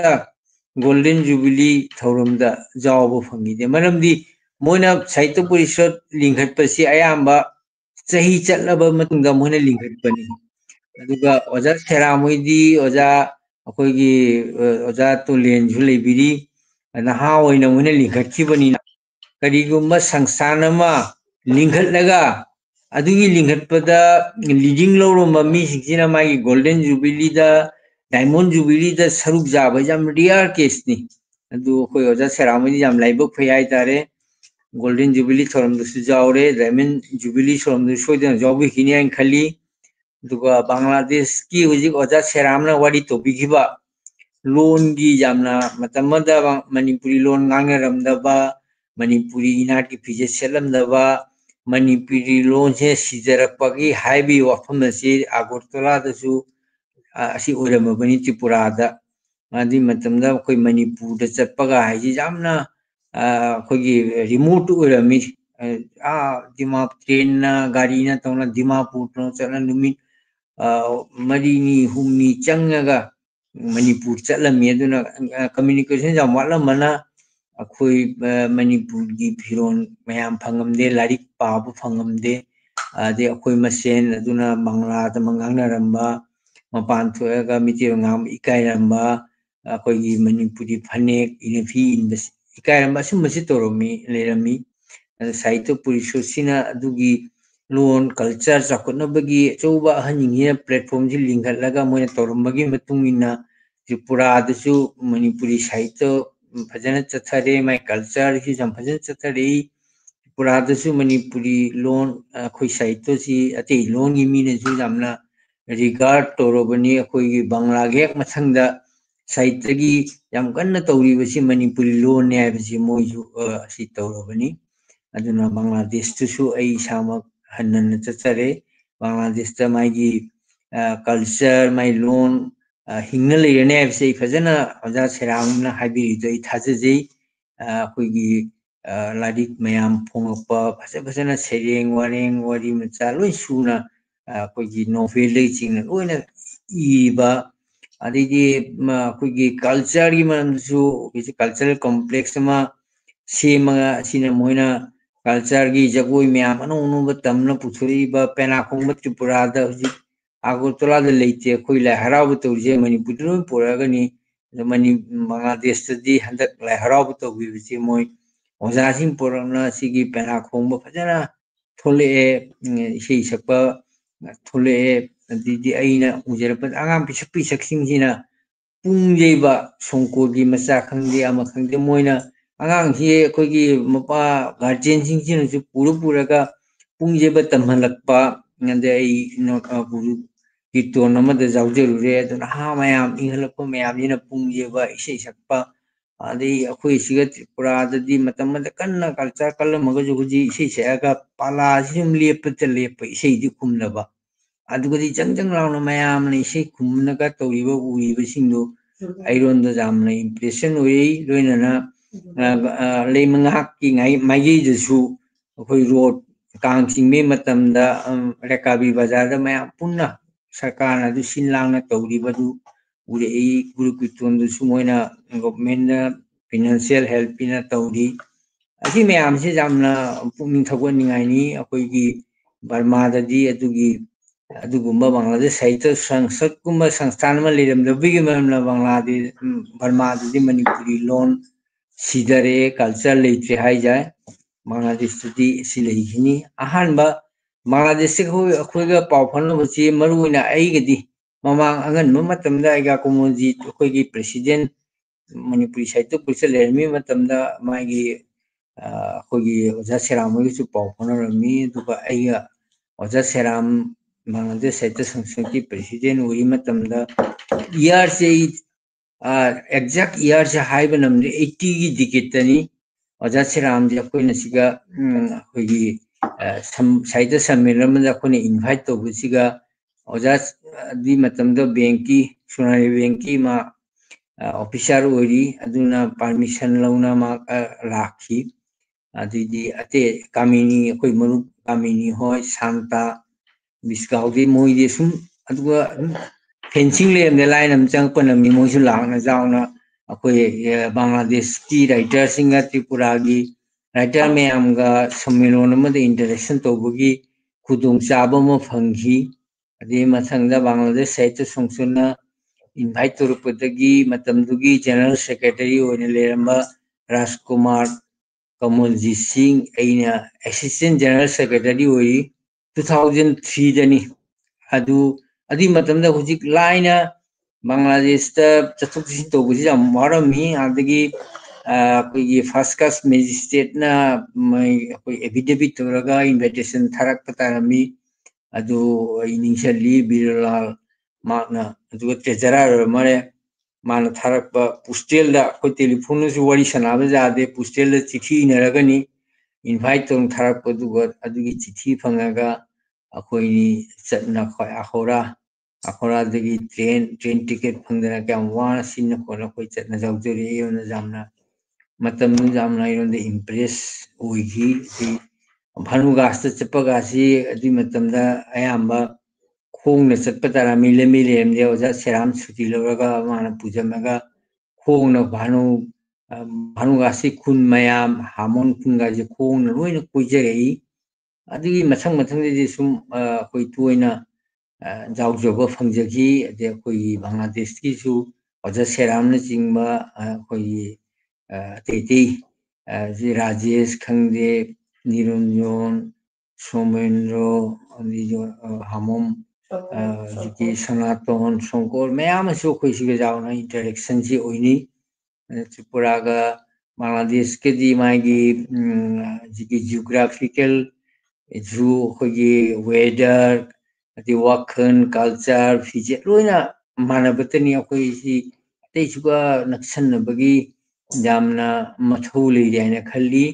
अदुना अमतनी त्रिपुरा दसु बांग्लादेश दसु loan je hingan samba culture hingan ba asigi matang da koi puisona saito puisona uriba rule se Bangladesh saito sunsunati chan lori lone international platform da Manipuri miwar su rules lori asigi rules je ate ju active na launa koi loan culture je national international level da fajana chakol han ba lang mani asi thaje baji thamaga ai side ai first down gi wa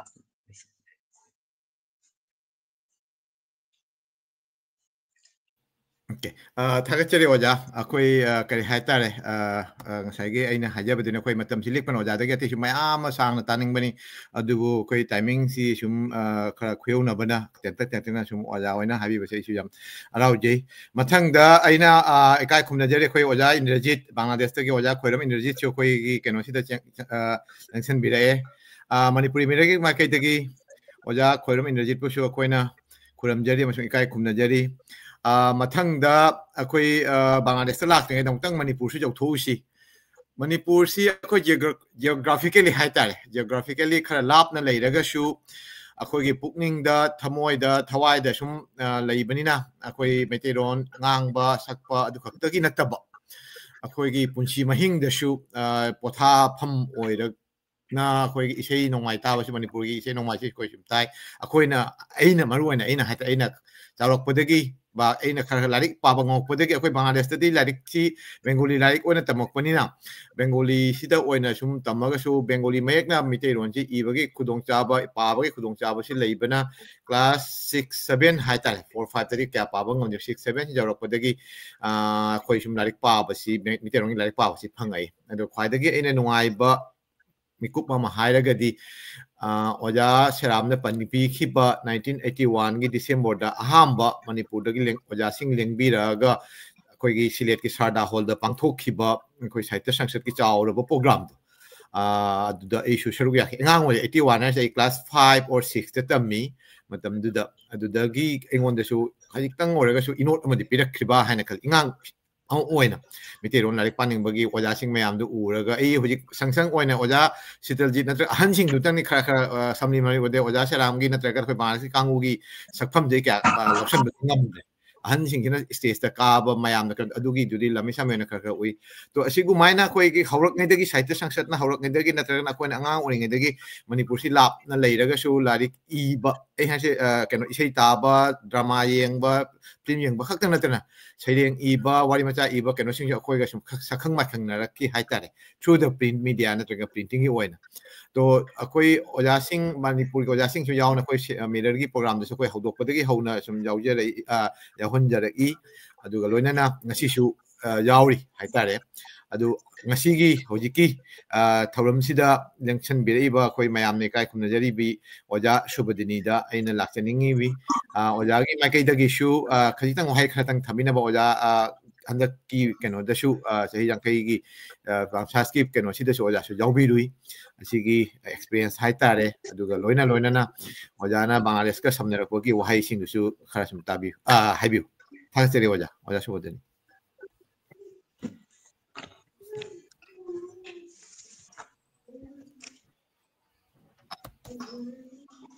ngasi November Manipuri Miller na sinbi duna pangthok piriba hiram 50 years of Bangladesh Manipuri site sangsat ki maramda ananenagi thauram asida sarup yabiriba punamapu aihak na mingoina mamam tang panjadragasu sangairaba aiba singbu aihak na ikai khumna buchari nonglukchari loinana ngasigi thauram asibu sinbiriba aikoigi Bangladesh tagi tamna leibiraba aikoi Canada da leibiriba aikoigi promote amadi aikoigi ripon na singbabu aina hamnamakta da ikai khumna buchari nonglukchari ngasigi thauram asidai sidaisa mamang da so aikoigi ngairaba Bangladesh ki kabi eke seramna aikoigi Bangladesh Manipuri site sangsatna sahi yangkai supna ꯑꯩꯈꯣꯏꯒꯤ ꯃꯄꯨꯡ ꯐꯥꯔꯛꯄ ꯆꯍꯤ 50 ꯃꯄꯨꯡ ꯐꯥꯔꯛꯄꯒꯤ ꯊꯧꯔꯝ ꯁꯤꯒꯤ ꯃꯇꯥꯡꯗꯁꯨ ꯑꯩꯈꯣꯏꯒꯤ ꯑꯏꯕꯅ ꯌꯥꯝ ꯐꯖꯅ ꯑꯩꯈꯣꯏꯒꯤ ꯉꯁꯤꯒꯤ ꯀꯩꯅꯣꯁꯤꯗ ꯑꯩꯈꯣꯏꯒꯤ ꯐꯣꯡꯗꯣꯛꯄꯤꯈ꯭ꯔꯦ ꯑꯗꯨꯅ ꯑꯩꯈꯣꯏꯒꯤ 1975 ꯇꯒꯤ ꯍꯧꯅ ꯑꯩꯈꯣꯏꯒꯤ ꯃꯅꯤꯄꯨꯔꯤ ꯁꯥꯍꯤꯇ꯭ꯌ ꯁꯪꯁꯠ ꯕꯪꯒ꯭ꯂꯥꯗꯦꯁꯅ ꯁꯥꯐꯣꯡꯂꯛꯇꯅ ꯑꯩꯈꯣꯏ ꯉꯁꯤ ꯆꯍꯤ 50 ꯁꯨꯔꯛꯄ ꯍꯥꯏꯕꯁꯤ ꯌꯥꯝꯅ ꯁꯥꯡꯉꯕ ꯑꯗꯨꯒꯨꯝꯕ ꯖꯔꯅꯤ ꯑꯃꯅꯤ ꯇꯁꯦꯡꯃꯛ ꯃꯁꯤ ꯍꯤꯁꯇ꯭ꯔꯤ ꯑꯃ ꯁꯣꯏꯗꯅ ꯑꯣꯏꯔꯒꯅꯤ ꯑꯣꯏꯁꯨ ꯑꯣꯏꯔꯤꯕꯅꯤ ꯑꯗꯨꯅ ꯃꯁꯤꯗꯩꯁꯤꯗ ꯊꯦꯡꯅꯈꯤꯕ ꯑꯋꯥ ꯑꯅꯥ ꯀꯌꯥ ꯑꯃ ꯑꯗꯣ ꯆꯞ ꯆꯥꯅ ꯑꯩꯈꯣꯏꯒꯤ ꯁꯛꯅꯥꯏꯔꯤꯕ ꯑꯦ.ꯀꯦ. ꯁꯦꯔꯥꯝꯅꯁꯨ ꯑꯩꯈꯣꯏ ꯌꯥꯝ ꯐꯖꯅ ꯄꯥꯎꯗꯝꯕꯤꯈ꯭ꯔꯦ ꯑꯩ ꯇꯥꯖꯕꯗ ꯌꯥꯝꯅ ꯅꯨꯡꯉꯥꯏ ꯇꯁꯦꯡꯃꯛ ꯑꯩ ꯏꯁꯥꯃꯛꯇꯤ ꯑꯩꯈꯣꯏ ꯃꯔꯤꯔꯛ ꯁꯨꯖꯔꯦ ꯃꯔꯤꯔꯛ ꯁꯨꯖꯔꯒꯁꯨ ꯑꯩꯈꯣꯏꯅ ꯂꯥꯛꯆꯔꯝꯕꯗꯗꯤ 2011 ꯁꯤꯗ ꯑꯃꯨꯛ ꯂꯥꯛꯆꯔꯝꯃꯤ 2014ꯗ ꯑꯃꯨꯛ ꯂꯥꯛꯆꯔꯝꯃꯤ ꯑꯗꯨꯒꯤ ꯃꯊꯪꯗ ꯑꯩꯈꯣꯏꯅ ꯑꯇꯣꯞꯄ ꯊꯧꯔꯝꯗꯁꯨ ꯑꯩꯈꯣꯏꯅ ꯁꯔꯨꯛ ꯌꯥꯖꯈꯤ ꯑꯗꯨꯒ ꯍꯟꯗꯛꯀꯤ ꯊꯧꯔꯝ ꯆꯍꯤ 50 years of Bangladesh Manipuri Sahitya Sangsatki ꯑꯩꯈꯣꯏꯒꯤ ꯊꯧꯔꯝ ꯁꯤꯗꯩꯁꯤꯗ ꯑꯩꯅ ꯌꯥꯝ ꯅꯨꯡꯉꯥꯏꯖꯔꯤꯕꯗꯤ ꯑꯩꯈꯣꯏꯒꯤ ꯃꯅꯤꯄꯨꯔꯗꯒꯤ ꯑꯩꯈꯣꯏ ꯂꯩꯀꯣꯜ ꯅꯨꯄꯤ ꯉꯥꯛꯇꯅ ꯑꯩꯈꯣꯏꯒꯤ ꯅꯨꯄꯤ ꯉꯥꯛꯇꯒꯤ ꯑꯣꯏꯖꯕ ꯑꯗꯨꯒꯨꯝꯕ ꯁꯪꯁꯊꯥꯟ ꯑꯩꯈꯣꯏꯒꯤ ꯋꯨꯃꯦꯟ ꯂꯤꯇꯔꯦꯔꯤ ꯑꯣꯔꯒꯅꯥꯏꯖꯦꯁꯟ ꯍꯥꯏꯇꯥꯔꯦ ꯃꯁꯤꯗ ꯁꯤꯒꯨꯝꯕ ꯁꯪꯁꯊꯥꯟ ꯑꯃꯕꯨ ꯑꯩꯈꯣꯏꯒꯤ ꯕꯪꯒ꯭ꯂꯥꯗꯦꯁꯀꯤ ꯃꯥꯏꯀꯩꯗꯒꯤ ꯑꯩꯈꯣꯏꯕꯨ ꯕꯥꯇꯣꯟ ꯇꯧꯕꯤꯔꯛꯇꯅ ꯁꯤꯒꯨꯝꯕ ꯑꯩꯈꯣꯏꯒꯤ ꯆꯍꯤꯒꯤ ꯊꯧꯔꯝ ꯑꯁꯤꯗ ꯑꯩꯈꯣꯏꯕꯨ ꯌꯥꯎꯕꯒꯤꯗꯃꯛꯇ ꯑꯩꯅ ꯑꯩꯒꯤ ꯄꯨꯛꯅꯤꯡꯗ ꯑꯩꯅ ꯂꯩꯀꯣꯜꯒꯤ ꯃꯍꯨꯠ ꯁꯤꯟꯖꯔꯒ ꯑꯩꯅ ꯅꯨꯡꯉꯥꯏꯕ ꯐꯣꯡꯗꯣꯛꯆꯔꯤ ꯍꯔꯥꯎ ꯇꯌꯥꯝꯕ ꯐꯣꯡꯗꯣꯛꯆꯔꯤ ꯂꯣꯏꯅꯅ ꯃꯅꯤꯄꯨꯔꯗꯒꯤ ꯑꯩꯈꯣꯏ ꯃꯤꯑꯣꯏ 10 ꯑꯩꯈꯣꯏ ꯅꯨꯄꯥ 3 ꯅꯨꯄꯤ ꯑꯩꯈꯣꯏꯒꯤ 4ꯒ ꯂꯣꯏꯅꯅ ꯑꯩꯈꯣꯏꯅ ꯂꯥꯛꯆꯈꯤꯕꯅꯤ ꯑꯗꯨꯅ ꯑꯩꯈꯣꯏꯅ ꯑꯁꯨꯛꯀꯤ ꯃꯇꯤꯛ ꯑꯩꯈꯣꯏꯅ ꯑꯩ ꯃꯃꯤꯡ ꯃꯊꯥ ꯑꯩꯈꯣꯏ ꯄꯟꯖꯗ꯭ꯔꯒꯁꯨ ꯑꯩꯈꯣꯏ ꯀꯩꯅꯣꯒꯤ ꯁꯥꯊꯣꯛꯂꯨꯛꯀꯤꯗ ꯑꯩꯈꯣꯏ 4 ꯑꯃ ꯂꯥꯛꯄꯤꯔꯦ ꯑꯗꯒꯤ ꯑꯩꯈꯣꯏꯒꯤ ꯃꯅꯤꯄꯨꯔꯤ ꯁꯥꯍꯤꯇ꯭ꯌ ꯄꯔꯤꯁꯠ ꯏꯝꯐꯥꯜꯒꯤ 2 ꯑꯃ ꯂꯥꯛꯄꯤꯔꯦ ꯑꯗꯒꯤ ꯑꯩꯈꯣꯏꯒꯤ ꯂꯩꯀꯣꯜꯒꯤ ꯑꯣꯏꯅ ꯑꯩꯈꯣꯏ ꯃꯤ 4 ꯑꯃ ꯂꯥꯛꯆꯔꯦ ꯑꯩꯈꯣꯏ ꯃꯤ 10ꯅꯤ ꯑꯗꯣ ꯑꯩꯈꯣꯏꯅ ꯌꯥꯝꯅ ꯋꯥꯈꯜ ꯑꯉꯛꯄ ꯌꯥꯝꯅ ꯅꯨꯡꯉꯥꯏꯕ ꯑꯃ ꯑꯩꯉꯣꯟꯗ ꯄꯣꯛꯆꯩ ꯃꯔꯝꯗꯤ ꯑꯩ ꯍꯥꯟꯅꯗꯤ ꯌꯥꯝꯅ ꯀꯟꯅ ꯃꯁꯤ ꯕꯪꯒ꯭ꯂꯥꯗꯦꯁꯀꯤꯁꯤ ꯑꯩ ꯈꯪꯖꯔꯨꯗꯦ ꯍꯥꯏꯗꯤ ꯑꯩꯈꯣꯏꯅ ꯂꯥꯛꯆꯔꯒꯁꯨ ꯏꯟ ꯗꯤꯇꯦꯜ ꯑꯩꯈꯣꯏ ꯌꯥꯝ ꯃꯨꯟꯅ ꯈꯪꯖꯗꯕ ꯑꯗꯣ ꯆꯍꯤ 50 ꯁꯨꯕꯒꯤ ꯑꯩꯈꯣꯏ ꯒꯣꯜꯗꯟ ꯖꯨꯕ꯭ꯂꯤ ꯁꯦꯂꯦꯕ꯭ꯔꯦꯁꯟꯒꯤ ꯅꯦꯅ ꯍꯥꯏꯕꯁꯤꯗꯩꯁꯤꯗ ꯑꯩꯉꯣꯟꯗ ꯌꯥꯝꯅ ꯄꯨꯛꯅꯤꯡꯗ ꯌꯥꯝꯅ ꯅꯨꯡꯉꯥꯏꯖꯕ ꯑꯃ ꯑꯩꯉꯣꯟꯗ ꯄꯣꯛꯆꯈꯤ ꯃꯔꯝꯗꯤ ꯀꯔꯤꯒꯤꯅꯣꯗ ꯌꯥꯝꯅ ꯑꯩꯈꯣꯏꯒꯤ ꯑꯉꯟꯕ ꯃꯇꯝꯗꯒꯤ ꯍꯧꯅ ꯕꯪꯒ꯭ꯂꯥꯗꯦꯁꯀꯤ ꯁꯥꯍꯤꯇ꯭ꯌ ꯁꯪꯁꯠꯀꯤ ꯑꯩꯈꯣꯏꯒꯤ ꯁꯪꯁꯊꯥꯟꯁꯦ ꯍꯥꯡꯗꯣꯛꯄꯤꯔꯝꯗꯅ ꯆꯍꯤ 50 ꯁꯨꯔꯛꯄꯁꯦ ꯃꯁꯤ ꯌꯥꯝꯅ ꯑꯩꯒꯤ ꯊꯃꯣꯏꯗ ꯌꯥꯝꯅ ꯄꯦꯟꯖꯈꯤ ꯃꯔꯝꯗꯤ ꯀꯔꯤꯒꯤꯅꯣꯗ ꯑꯩꯈꯣꯏ ꯃꯅꯤꯄꯨꯔꯗꯒꯤ ꯇꯥꯝꯅ ꯂꯩꯕꯤꯔꯕ ꯑꯗꯨꯒꯨꯝꯕ ꯏꯔꯩꯆꯥꯁꯤꯡꯅ ꯑꯩꯈꯣꯏꯒꯤ ꯏꯃꯥꯔꯣꯜ ꯁꯥꯍꯤꯇ꯭ꯌꯁꯦ ꯆꯥꯎꯈꯠꯅꯕ ꯍꯣꯠꯅꯗꯕ ꯌꯥꯗꯦ ꯍꯥꯏꯕꯒꯤ ꯋꯥꯈꯜꯂꯣꯟ ꯑꯃꯒ ꯂꯣꯏꯅꯅ ꯑꯩꯈꯣꯏ ꯃꯄꯥꯟꯗ ꯂꯩꯕꯤꯔꯒꯁꯨ ꯃꯗꯨꯒꯤ ꯁꯦꯕꯥ ꯇꯧꯗꯅ ꯑꯩꯈꯣꯏꯒꯤ ꯁꯥꯍꯤꯇ꯭ꯌꯒꯤ ꯂꯩꯀꯣꯜ ꯑꯃ ꯑꯉꯟꯕ ꯃꯇꯝꯗꯒꯤ ꯁꯦꯝꯒꯠꯄꯤꯗꯅ ꯉꯁꯤꯗꯤ ꯃꯄꯨꯡ ꯃꯔꯩ ꯐꯥꯔꯕ ꯑꯗꯨꯒꯨꯝꯕ ꯁꯥꯍꯤꯇ꯭ꯌꯒꯤ ꯂꯩꯀꯣꯜ ꯑꯃ ꯑꯣꯏꯔꯦ ꯑꯗꯨꯅ ꯑꯩꯈꯣꯏ ꯃꯁꯤꯒꯤꯗꯃꯛꯇ ꯈꯟꯖꯔꯨꯕꯗ ꯑꯩꯒꯤ ꯊꯃꯣꯏꯗ ꯑꯁꯨꯛꯀꯤ ꯃꯇꯤꯛ ꯑꯩ ꯅꯨꯡꯉꯥꯏꯖꯩ ꯑꯗꯨꯕꯨ ꯃꯁꯤꯗ ꯑꯩꯈꯣꯏꯒꯤ ꯍꯥꯏꯔꯤꯕ ꯁꯥꯍꯤꯇ꯭ꯌꯒꯤ ꯂꯩꯀꯣꯜ ꯑꯁꯤ ꯁꯦꯝꯒꯠꯄꯗ ꯃꯈꯣꯡ ꯁꯣꯝꯕꯤꯔꯝꯕ ꯑꯗꯨꯒꯨꯝꯕ ꯂꯥꯏꯑꯣꯏꯈ꯭ꯔꯕ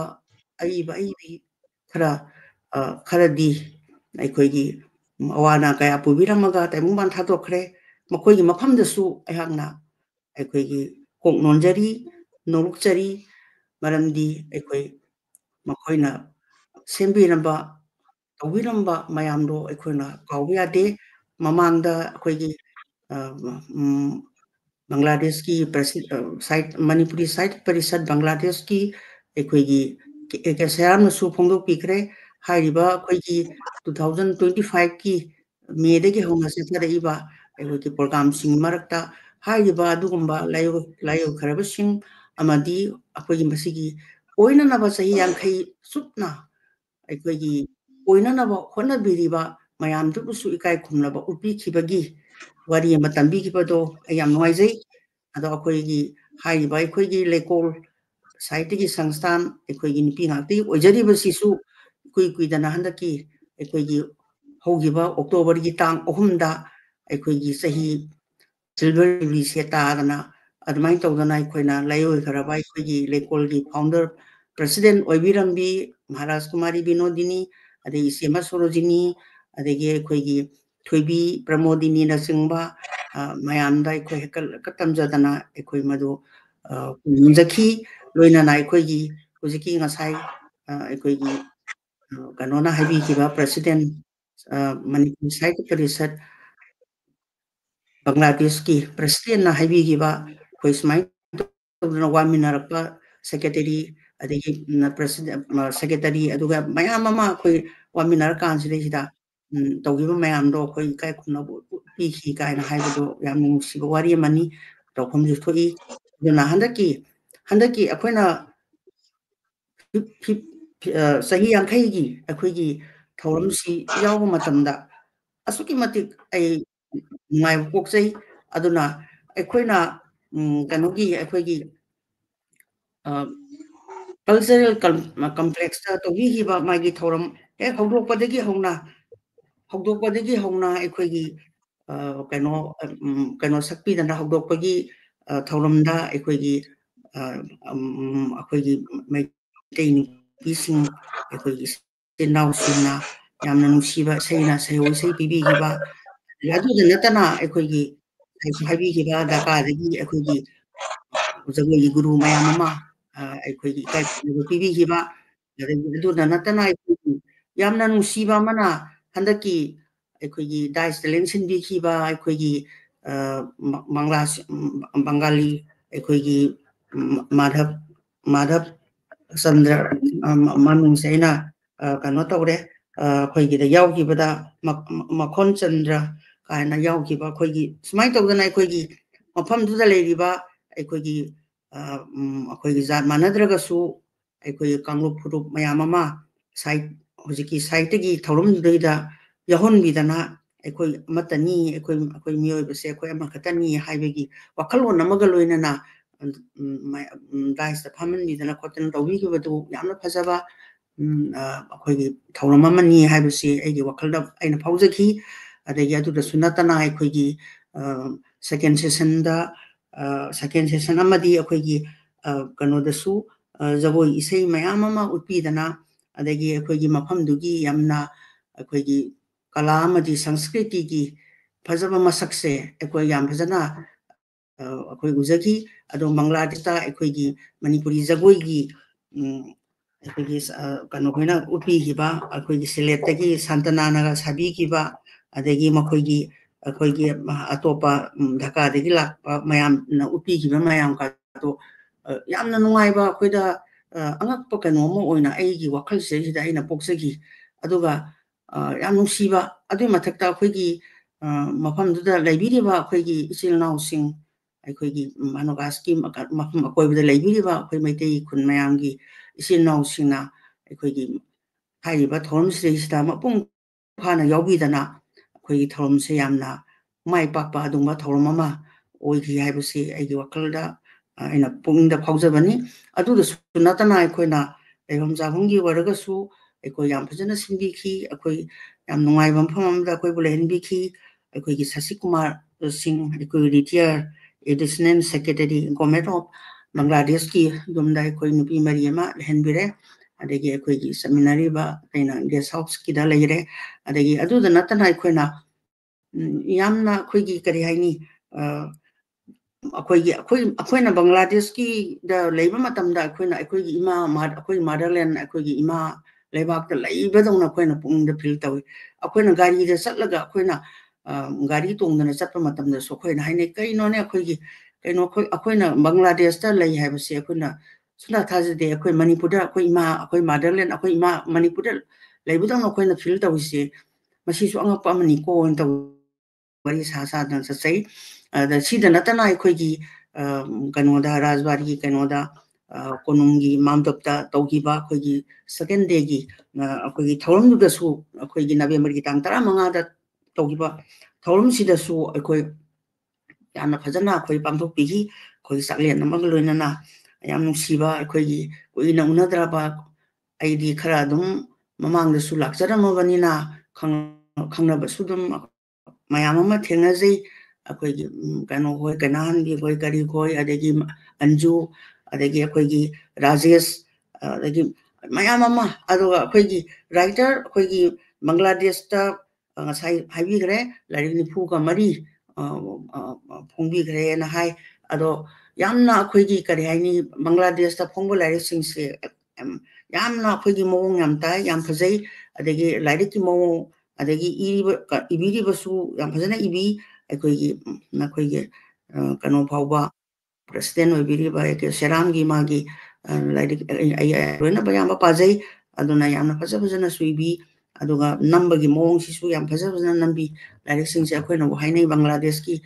ꯗ ꯐꯣꯡꯉꯤꯕ ꯂꯥꯏꯔꯤꯛꯁꯤꯡꯁꯦ ꯌꯥꯝ ꯐꯖꯅ ꯃꯥꯒꯤ ꯀꯩꯅꯣ ꯗꯤꯖꯥꯏꯟ ꯑꯣꯏꯔꯁꯨ ꯑꯃ ꯑꯣꯏꯔꯁꯨ ꯑꯗꯒꯤ ꯖꯔꯅꯦꯜ ꯑꯣꯏꯔꯁꯨ ꯑꯗꯒꯤ ꯂꯣꯏꯅꯃꯛꯁꯦ ꯑꯩꯈꯣꯏꯒꯤ ꯌꯥꯝꯅ ꯇꯣꯉꯥꯟ ꯇꯥꯕꯒꯤ ꯀꯩꯅꯣꯝꯃ ꯂꯩ ꯑꯗꯣ ꯃꯁꯤꯁꯨ ꯌꯥꯝꯅ ꯐꯖꯩꯅꯦꯅ ꯇꯧꯗꯅ ꯑꯩꯈꯣꯏ ꯀꯩꯅꯣ ꯇꯧꯒꯗꯕꯅꯤ ꯑꯩꯈꯣꯏ ꯃꯌꯥꯝ ꯁꯤꯁꯨ ꯈꯔ ꯌꯦꯡꯒꯗꯕꯅꯤ ꯀꯥꯏꯅ ꯑꯩꯈꯣꯏ ꯃꯌꯥꯝꯁꯨ ꯑꯗꯨꯝ ꯍꯥꯏꯅꯩ ꯑꯗꯨꯗ ꯅꯠꯇꯅ ꯑꯩꯈꯣꯏꯒꯤ ꯌꯥꯝꯅ ꯅꯨꯡꯉꯥꯏꯖꯔꯤꯕꯗꯤ ꯑꯩꯈꯣꯏꯒꯤ ꯃꯅꯤꯄꯨꯔꯒꯤ ꯂꯩꯔꯣꯏꯈ꯭ꯔꯕ ꯑꯩꯈꯣꯏꯒꯤ ꯁꯛꯅꯥꯏꯔꯕ ꯑꯏꯕ ꯑꯍꯨꯝ ꯑꯃꯗꯤ ꯑꯩꯈꯣꯏꯒꯤ ꯗ꯭ꯔꯃꯥꯒꯤ ꯂꯝꯗ ꯃꯁꯛ ꯅꯥꯏꯔꯕ ꯃꯥꯂꯦꯝ ꯃꯁꯛ ꯅꯥꯏꯔꯕ ꯔꯇꯟ ꯁ꯭ꯌꯥꯝ ꯑꯗꯒꯤ ꯑꯣꯖꯥ ꯁꯣꯅꯥꯃꯅꯤ ꯑꯗꯨꯒ ꯂꯥꯏꯁ꯭ꯔꯝ ꯁꯃꯔꯦꯟꯗ꯭ꯔ ꯑꯗꯒꯤ ꯑꯃꯗꯤ RTCSꯀꯤ ꯃꯔꯝꯗ ꯑꯩꯈꯣꯏꯒꯤ ꯀꯩꯅꯣ ꯈꯖꯤꯛꯇꯪ ꯑꯩꯈꯣꯏꯒꯤ ꯋꯥꯐꯝ ꯈꯔ ꯊꯝꯕꯤꯗꯅ ꯇꯧꯕꯤꯕꯗꯣ ꯃꯗꯨꯁꯨ ꯌꯥꯝꯅ ꯑꯩ ꯃꯃꯜ ꯌꯥꯝꯃꯦꯅ ꯑꯩꯅ ꯈꯟꯖꯩ ꯌꯥꯝꯅ ꯃꯗꯨꯅꯁꯨ ꯌꯥꯝꯅ ꯅꯨꯡꯉꯥꯏꯈꯤ ꯑꯗꯨꯒ ꯑꯩꯈꯣꯏꯅ ꯀꯕꯤ ꯁꯦꯃꯤꯂꯟ ꯑꯃ ꯇꯧꯗꯅ ꯑꯩꯈꯣꯏꯒꯤ ꯁꯩꯔꯦꯡ ꯁꯩꯗꯤꯅꯕ ꯑꯃ ꯄꯥꯡꯊꯣꯛꯇꯅ ꯇꯧꯕꯤꯈꯤꯕ ꯑꯗꯒꯤ ꯑꯩꯈꯣꯏꯅ ꯕꯪꯒ꯭ꯂꯥꯗꯦꯁꯇ ꯆꯠꯄ ꯈꯨꯗꯤꯡꯒꯤ ꯃꯐꯝꯁꯤꯗ ꯂꯩꯕꯤꯔꯤꯕ ꯑꯩꯈꯣꯏꯒꯤ ꯏꯃꯥ ꯏꯆꯥ ꯏꯔꯤꯇ ꯑꯩꯈꯣꯏ ꯃꯔꯤ ꯃꯇꯥ ꯃꯌꯥꯝꯁꯤꯅ ꯑꯁꯨꯛꯀꯤ ꯃꯇꯤꯛ ꯑꯩꯈꯣꯏꯗ ꯅꯨꯡꯁꯤꯅ ꯂꯨꯅ ꯇꯧꯕꯤꯔꯛꯄꯁꯦ ꯑꯩꯈꯣꯏꯅ ꯀꯩꯗꯧꯉꯩꯗꯁꯨ ꯀꯥꯎꯕ ꯉꯝꯖꯗꯦ ꯑꯗꯨꯅ ꯑꯩꯅ ꯕꯪꯒ꯭ꯂꯥꯗꯦꯁꯇ ꯂꯩꯕꯤꯔꯤꯕ ꯑꯩꯈꯣꯏꯒꯤ ꯁꯥꯍꯤꯇ꯭ꯌꯕꯨ ꯆꯥꯎꯈꯠꯅꯕ ꯍꯣꯠꯅꯕꯤꯔꯤꯕ ꯏꯃꯥꯂꯣꯟ ꯁꯥꯍꯤꯇ꯭ꯌꯕꯨ ꯆꯥꯎꯈꯠꯅꯕ ꯍꯣꯠꯅꯕꯤꯔꯤꯕ ꯑꯁꯦ ꯑꯁꯨꯛꯀꯤ ꯃꯇꯤꯛ ꯑꯩꯈꯣꯏꯒꯤ ꯃꯃꯜ ꯌꯥꯝꯃꯤ ꯍꯥꯏꯕꯁꯤ ꯑꯩꯒꯤ ꯄꯨꯛꯅꯤꯡꯗ ꯑꯩꯅ ꯃꯇꯝ ꯆꯨꯞꯄꯗ ꯑꯩꯅ ꯌꯥꯝꯅ ꯑꯩꯈꯣꯏꯒꯤ ꯊꯧꯅꯥ ꯂꯩꯕ ꯑꯗꯒꯤ ꯑꯩꯈꯣꯏꯒꯤ ꯆꯨꯝꯅꯒꯤ ꯑꯩꯈꯣꯏꯒꯤ ꯃꯁꯤ ꯀꯩꯅꯣ ꯑꯩꯈꯣꯏ ꯕꯪꯒ꯭ꯂꯥꯗꯦꯁꯀꯤ ꯋꯥꯁꯨ ꯋꯥꯅꯤ ꯑꯗꯨꯒ ꯑꯇꯣꯞꯄ ꯇ꯭ꯔꯤꯄꯨꯔꯥꯒꯤꯕꯨ ꯑꯣꯏꯔꯁꯨ ꯑꯗꯒꯤ ꯀꯩꯅꯣꯒꯤ ꯁꯤꯜꯆꯔꯒꯤꯕꯨ ꯑꯣꯏꯔꯁꯨ ꯑꯁꯥꯝ ꯚꯦꯂꯤꯒꯤ ꯑꯣꯏꯔꯒꯁꯨ ꯃꯄꯥꯟꯗ ꯈꯨꯟꯗꯥꯕꯤꯔꯤꯕ ꯑꯩꯈꯣꯏꯒꯤ ꯏꯆꯤꯜ ꯏꯅꯥꯎꯁꯤꯡ ꯏꯃꯔꯤꯁꯤꯡꯅ ꯑꯩꯈꯣꯏꯒꯤ ꯏꯃꯥꯂꯣꯟ ꯁꯥꯍꯤꯇ꯭ꯌꯁꯦ ꯆꯥꯎꯈꯠꯅꯕ ꯍꯣꯠꯅꯕꯒꯤ ꯃꯥꯒꯤ ꯍꯣꯠꯅꯔꯤꯕ ꯃꯑꯣꯡ ꯑꯗꯒꯤ ꯍꯟꯗꯛꯇꯁꯨ ꯑꯩꯍꯥꯛ ꯀꯩꯅꯣꯗ ꯁꯤꯂꯣꯡꯒꯤ ꯃꯣꯏꯒꯤ ꯃꯅꯤꯄꯨꯔꯤ ꯁꯥꯍꯤꯇ꯭य ꯄꯔꯤꯁꯠ ꯃꯦꯘꯥꯂꯌꯥꯒꯤ ꯊꯧꯔꯝꯁꯦ ꯌꯥꯎꯕ ꯆꯠꯆꯔꯨꯏ ꯑꯗ ꯃꯣꯏꯅ ꯇꯧꯕꯤꯔꯤꯕ ꯃꯌꯥꯝ ꯑꯗꯒꯤ ꯌꯥꯝ ꯐꯖꯅ ꯑꯩꯈꯣꯏꯅ ꯃꯅꯤꯄꯨꯔꯗ ꯂꯩꯖꯔꯤꯕ ꯑꯩꯈꯣꯏꯅ ꯐꯥꯎ ꯁꯤꯟꯕ ꯉꯝꯖꯗꯦ ꯑꯗꯒꯤ ꯕꯪꯒ꯭ꯂꯥꯗꯦꯁꯅ ꯑꯩꯈꯣꯏ ꯁꯣꯝꯗꯒꯤ ꯃꯅꯤꯄꯨꯔꯗꯒꯤ ꯑꯩꯈꯣꯏ ꯆꯠꯆꯔꯤꯕ ꯑꯩꯈꯣꯏꯗ ꯇꯧꯕꯤꯔꯛꯏꯕ ꯑꯗꯨꯃꯥꯏꯅ ꯑꯩꯈꯣꯏꯅ ꯃꯅꯤꯄꯨꯔꯁꯤꯗꯩꯁꯤꯗ ꯑꯩꯈꯣꯏꯗꯤ ꯇꯧꯕ ꯉꯝꯗꯦꯅꯦ ꯌꯥꯝ фажꯅ ꯇꯧꯕꯤꯔꯛꯏꯅꯦꯅ ꯍꯥꯏꯗꯅ ꯑꯩꯈꯣꯏꯅ ꯃꯇꯝ ꯆꯨꯞꯄꯗ ꯑꯩꯈꯣꯏ ꯍꯥꯏꯅꯖꯩ ꯑꯗꯨꯅ ꯑꯩꯈꯣꯏ ꯃꯁꯤ ꯑꯩꯈꯣꯏꯒꯤ ꯌꯥꯝꯅ ꯆꯥꯎꯊꯣꯛꯆꯅꯤꯡꯉꯥꯏ ꯑꯣꯏꯕ ꯆꯨꯝꯅꯒꯤ ꯑꯩꯈꯣꯏꯒꯤ ꯃꯅꯤꯄꯨꯔꯒꯤ ꯃꯅꯨꯡꯗꯁꯨ ꯑꯩꯈꯣꯏꯒꯤ ꯁꯥꯍꯤꯇ꯭ꯌꯒꯤ ꯁꯪꯁꯊꯥꯟꯕꯨꯗꯤ ꯌꯥꯝꯅ ꯂꯩꯔꯦ ꯑꯗꯣ ꯂꯩꯔꯒꯁꯨ ꯑꯩꯈꯣꯏꯅ ꯃꯄꯥꯟꯒꯤꯁꯨ ꯍꯣꯠꯅꯕꯤꯔꯤꯕ ꯃꯌꯥꯝꯁꯦ ꯃꯁꯤ ꯑꯩꯈꯣꯏꯒꯤ ꯌꯥꯝꯅ ꯂꯥꯏꯕꯛ ꯐꯕ ꯑꯗꯨꯒꯨꯝꯕ ꯑꯩꯈꯣꯏꯒꯤ ꯈꯣꯡꯊꯥꯡ ꯑꯃꯅꯤ ꯍꯥꯏꯕꯁꯦ ꯑꯩꯅ ꯊꯝꯖꯔꯤ ꯑꯗꯨꯅ ꯑꯩꯈꯣꯏꯅ ꯃꯇꯨꯡꯗꯁꯨ ꯑꯩꯈꯣꯏꯒꯤ ꯕꯪꯒ꯭ꯂꯥꯗꯦꯁꯀꯤ ꯀꯔꯤꯒꯨꯝꯕ ꯊꯕꯛ ꯊꯧꯔꯝꯗ ꯑꯗꯨꯝ ꯑꯩꯈꯣꯏ ꯁꯔꯨꯛ ꯌꯥꯖꯒꯅꯤ ꯑꯗꯣ ꯑꯩꯈꯣꯏ ꯀꯔꯤꯝ ꯐꯥꯎꯕꯗꯤ ꯇꯧꯕꯗꯤ ꯉꯝꯖꯗꯦ ꯑꯗꯨ ꯑꯣꯏꯔꯒꯁꯨ ꯑꯩꯈꯣꯏ ꯁꯣꯏꯗꯅ ꯁꯔꯨꯛ ꯌꯥꯖꯒꯅꯤ ꯑꯗꯣ ꯃꯁꯤꯗ ꯅꯠꯇꯅ ꯑꯩꯈꯣꯏ ꯑꯩꯈꯣꯏꯒꯤ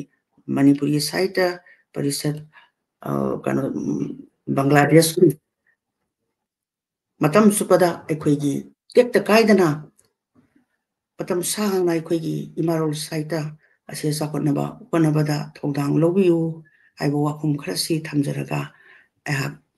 ꯍꯧꯖꯤꯛꯀꯤ ꯑꯣꯏꯅꯗꯤ ꯃꯇꯥꯡꯁꯤꯗ ꯑꯩ ꯇꯦꯟꯁꯤꯟꯖꯔꯤ ꯊꯥꯒꯠꯆꯔꯤ ꯑꯣꯖꯥ ꯌꯥꯝꯅ ꯀꯩ ꯍꯥꯏꯇꯥꯔꯦ ꯌꯥꯝꯅ ꯄꯔꯤꯡ ꯆꯨꯝꯅ ꯃꯃꯨꯠ ꯇꯥꯅ ꯑꯣꯖꯥꯅ ꯍꯥꯏꯕꯤꯔꯦ ꯇꯁꯦꯡꯅ ꯑꯩꯈꯣꯏꯁꯨ ꯁꯨꯝ ꯊꯥꯖꯩ ꯃꯄꯥꯟ ꯂꯝꯗ ꯂꯩꯔꯒꯁꯨ ꯕꯪꯒ꯭ꯂꯥꯗꯦꯁꯇ ꯂꯩꯔꯒꯁꯨ ꯈꯪꯗꯦ ꯅꯠꯇ꯭ꯔꯒ ꯅꯣꯔꯠ ꯑꯃꯦꯔꯤꯀꯥꯗ ꯂꯩꯔꯁꯨ ꯑꯩꯈꯣꯏꯒꯤ ꯃꯩꯇꯩꯂꯣꯟꯒꯤ ꯑꯃꯁꯨꯡ ꯃꯩꯇꯩꯂꯣꯟꯒꯤ ꯁꯥꯍꯤꯇ꯭ꯌ ꯑꯃꯒ ꯂꯣꯏꯅꯅ ꯑꯩꯈꯣꯏꯒꯤ ꯅꯥꯠ ꯑꯩꯈꯣꯏ ꯀꯥꯎꯖꯗꯦ ꯑꯗꯨꯒꯤꯗꯃꯛ ꯑꯩꯈꯣꯏ ꯆꯪꯁꯤꯟꯖꯩ ꯑꯩꯈꯣꯏꯒꯤ ꯃꯇꯝꯁꯨ ꯈꯔ ꯊꯦꯡꯖꯜꯂꯛꯄ ꯍꯥꯏꯇꯥꯔꯦ ꯄꯨꯡ ꯑꯃ ꯍꯦꯜꯂꯦ ꯑꯩꯈꯣꯏꯅ ꯇꯧꯈꯠꯂꯛꯏꯁꯦ ꯑꯁꯤꯒꯩꯁꯤꯒ ꯑꯩꯈꯣꯏ ꯉꯥꯏꯍꯥꯛꯇꯪ ꯄꯣꯊꯥꯕ ꯑꯣꯏꯅ ꯁꯩꯔꯦꯡ ꯑꯃꯇꯪ ꯇꯥꯍꯟꯖꯒꯦ ꯉꯁꯤ ꯃꯅꯤꯄꯨꯔꯤ ꯃꯤꯔꯔꯒꯤ ꯊꯧꯔꯝꯁꯤꯗ ꯑꯩꯈꯣꯏ ꯑꯣꯏꯅ ꯍꯧꯒꯠꯂꯛꯄꯗꯒꯤ ꯂꯣꯏꯅꯔꯛꯄ ꯍꯥꯏꯇꯥꯔꯦ ꯑꯩꯈꯣꯏꯕꯨꯁꯨ ꯌꯥꯝꯅ ꯆꯥꯟꯕꯤꯕ ꯑꯩꯒꯤ ꯏꯃꯥ ꯁꯔꯁ ꯅꯂꯤꯅꯤ ꯈꯨꯝꯗ꯭ꯔꯥꯝ ꯑꯩꯈꯣꯏ ꯐꯥꯏꯟꯗꯤꯡ ꯗ ꯚꯣꯏꯁ ꯍꯥꯏꯅ ꯀꯩꯅꯣ ꯇꯧꯕ ꯑꯗꯨꯗꯩꯗꯨꯗ ꯑꯩꯈꯣꯏ ꯂꯥꯏꯔꯤꯛ ꯄꯥꯕ ꯌꯥꯝꯅ ꯊꯋꯥꯏ ꯌꯥꯎꯅ ꯆꯪꯁꯤꯜꯂꯛꯄ ꯑꯗꯣ ꯍꯧꯖꯤꯛꯇꯤ ꯃꯁꯥꯒꯤ ꯈꯔ ꯁꯣꯟꯕ ꯑꯃꯁꯨꯡ ꯈꯔ ꯀꯣꯝꯄ꯭ꯂꯦꯛꯁꯤꯇꯤ ꯂꯩꯕꯅ ꯂꯥꯏꯞ ꯑꯣꯏꯅꯗꯤ ꯌꯥꯎꯕ ꯉꯝꯗ꯭ꯔꯦ ꯑꯗꯨ ꯁꯩꯔꯦꯡ ꯑꯣꯏꯅ ꯈꯔ ꯊꯥꯕꯤꯔꯛꯏ ꯁꯩꯔꯦꯡ ꯑꯃꯈꯛ ꯑꯩꯈꯣꯏꯒꯤ ꯅꯨꯡꯉꯥꯏꯔꯕ ꯆꯍꯤ 5 ꯁꯨꯕꯒꯤ ꯀꯩꯅꯣ ꯑꯗꯨꯒ ꯂꯣꯏꯅꯅ ꯑꯩꯈꯣꯏꯒꯤ ꯁꯥꯍꯤꯇ꯭ꯌ ꯁꯪꯁꯠꯀꯤ ꯀꯩꯅꯣꯁꯤꯒꯤ ꯅꯨꯡꯁꯤ ꯄꯥꯎꯖꯦꯜ ꯑꯣꯏꯅ ꯑꯗꯨꯒꯤ ꯉꯥꯏꯍꯥꯛꯇꯪ ꯇꯥꯕꯤꯁꯤ ꯑꯗꯨꯒꯤ ꯃꯇꯨꯡꯗ ꯑꯩꯈꯣꯏ ꯑꯣꯖꯥ ꯈꯣꯏꯔꯝ ꯏꯟꯗ꯭ꯔꯖꯤꯠꯇ ꯂꯥꯛꯆꯒꯦ ꯑꯣꯖꯥ ꯏꯟꯗ꯭ꯔꯖꯤꯠꯇꯒꯤꯁꯨ ꯋꯥꯍꯩ ꯈꯔ ꯇꯦꯟꯇꯛꯅ ꯍꯥꯏꯔꯒ ꯑꯣꯖꯥꯗꯒꯤꯁꯨ ꯁꯩꯔꯦꯡ ꯑꯃꯇꯪ ꯇꯥꯁꯤ ꯑꯇꯩꯗꯤ ꯊꯣꯏꯗꯣꯛꯄ ꯑꯇꯩ ꯑꯣꯖꯥꯁꯤꯡꯗꯒꯤꯗꯤ ꯁꯩꯔꯦꯡ ꯍꯥꯏꯖꯔꯔꯣꯏ ꯃꯇꯝꯁꯤ ꯌꯥꯝ ꯇꯦꯜꯂꯕꯅꯤꯅ ꯑꯣꯖꯥ ꯈꯣꯏꯔꯝ ꯏꯟꯗ꯭ꯔꯖꯤꯠꯀꯤ ꯁꯩꯔꯦꯡ ꯑꯃꯇꯪ ꯇꯥꯁꯤ ꯉꯁꯤꯗꯤ ꯑꯁꯤꯒꯤ ꯁꯩꯔꯦꯡ ꯀꯩꯅꯣꯁꯤꯒꯤ ꯑꯣꯖꯥ ꯈꯨꯝꯗ꯭ꯔꯥꯝ ꯁꯔꯣꯖ ꯅꯣꯂꯤꯅꯤꯒꯤ ꯃꯇꯨꯡꯗ ꯃꯁꯤꯒꯤ ꯃꯅꯤꯄꯨꯔ ꯃꯤꯔꯔꯒꯤ ꯌꯥꯏꯐꯔꯕ ꯄꯨꯡꯐꯝ ꯑꯁꯤꯗ ꯑꯩꯍꯥꯛꯄꯨ ꯁꯩꯔꯦꯡ ꯁꯩꯗꯤꯟꯅꯕ ꯌꯥꯎꯕ ꯐꯪꯍꯟꯕꯤꯕꯒꯤꯗꯃꯛꯇ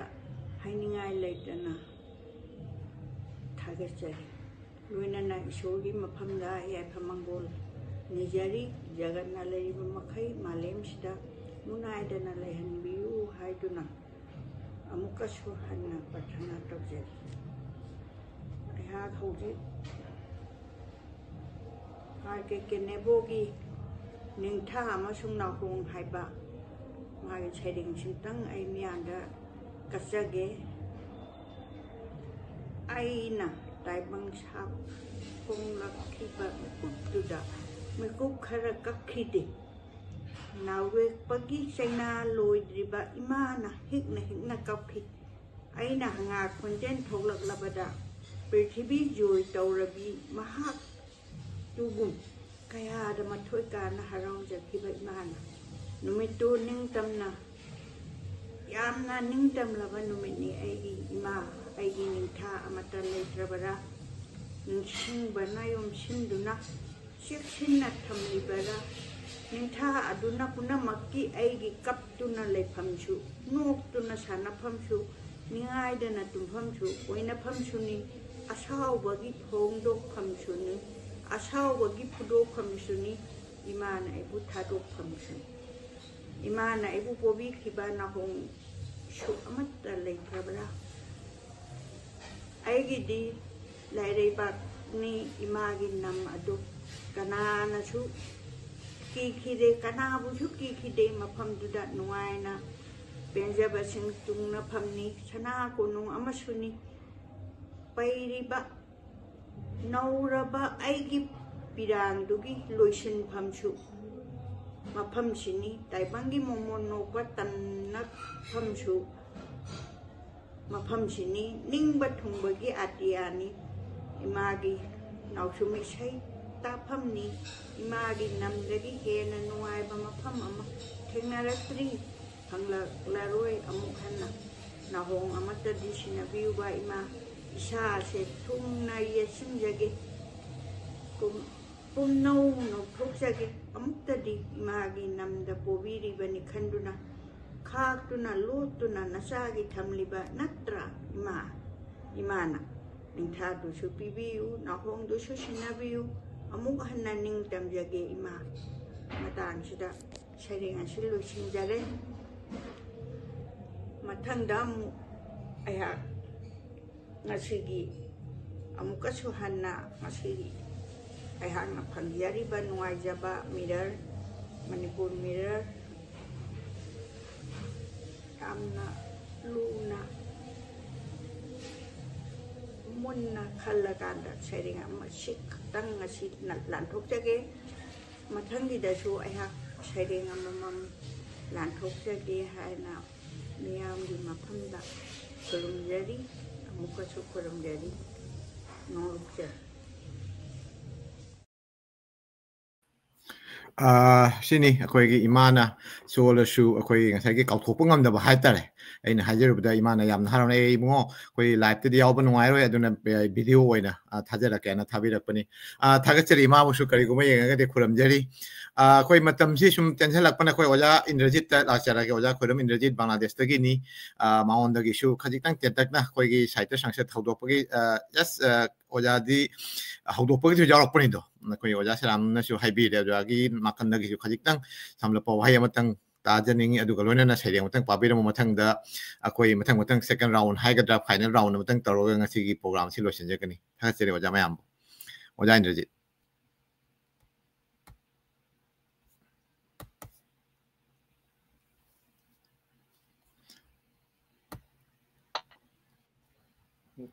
ताई ओजा जानी खरा इकोदी ओइले साउंड यारबा यारे स्ट्रीम सिदा लेंसिन बिरिबा ओजासिंग मयाम वैना नोलुंगना खुरमजरी आई ngसाइदगी ताजै अखोगी ओजा एके सरामना लीखिबा मतंग आदगैदि मैडम कैनोना सुबुदिनीना हाइखिबा ओजा बिरमंगोलना लीबिखिबा वारी पुनमक ताबदा पुनिंग लौसिंग हेंगलली बांग्लादेश को यामना थागतिबगिदमक्ता अमुक हेना थागतनिंगी अखोइना वाजरीबसी बांग्लादेश हाइरिसिगैसिगा ओइरिबसी अखोइ मानना मीगा हिंगबा ngamiब्रा अदुगी खोंजेल सिगैसिगा चही यांखै लेप्तना एके सरामना पुजारी साहित्य संसद मथंगदा बांग्लादेश मणिपुरी साहित्य संसद हाइना हौरकपगी लमजेनदा अखोइसु खजितंग ओइसु नहा ओइना मतमदुगा जावरमी याम कन्ना जावरमी चेन चोंगबा खंगना हैना यावबसु नते तुंग इन्ना चटपा पुंग्यावतो यावबा पुंगनुंगदा नुंगाइबा मतम अमनी अखोइना ओइरिङै मतमदुगा मणिपुर सु चचरुरे मणिपुर सु बार्थोन तौरकना बांग्लादेश तगी ओजा एके सराम जावना अखोइ मयामा साथौलुकी प्रोग्राम दसु सरुक याजरुई यामना लु चाना तौरई अदुबु मैडम सुबुदीन लीबददी बांग्लादेश से याम हेना थागतपदसु अखोइदा पुंगनिंग हेना नुंसिहल्ली अखोइनादि पेलोइद्रा मपानदगी लाकपा अखोइगी ओटिस्टिंगदु पेलोइद्रा हाइना खनबा ngakni मधु अखोइगी चाउथोकचै एके सरामगिसु मधु सार्थोकता अदबैदुगा लै ngसाइ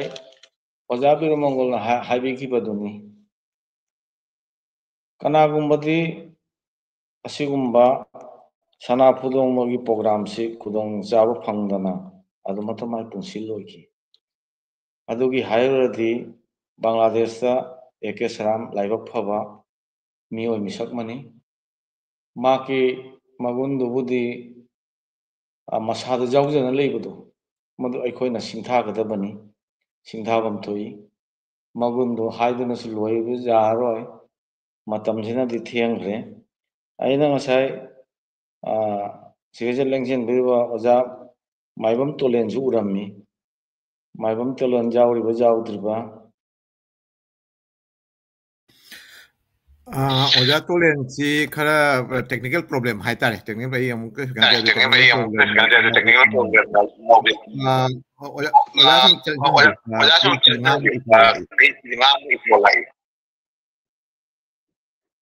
अइगिसी इको लाई हारिबा no. From you is okay. From you is okay.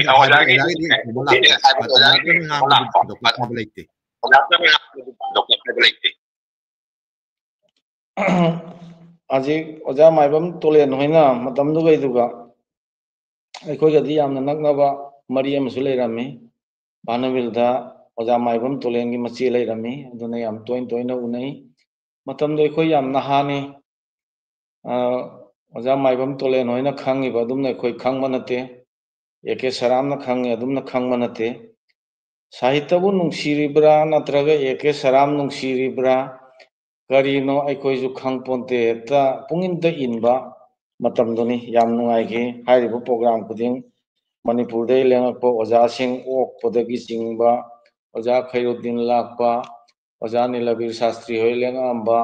ꯑꯣꯖꯥ ꯏꯕꯣꯍꯟꯕꯤ ꯍꯣꯏ ꯂꯦꯡꯉꯛꯑꯝꯕ ꯄꯨꯝꯅꯃꯛꯁꯤ ꯂꯣꯏ ꯊꯦꯡꯅꯍꯧꯏ ꯑꯗꯨꯒꯤꯗꯤ ꯑꯁꯨꯝ ꯇꯧꯅ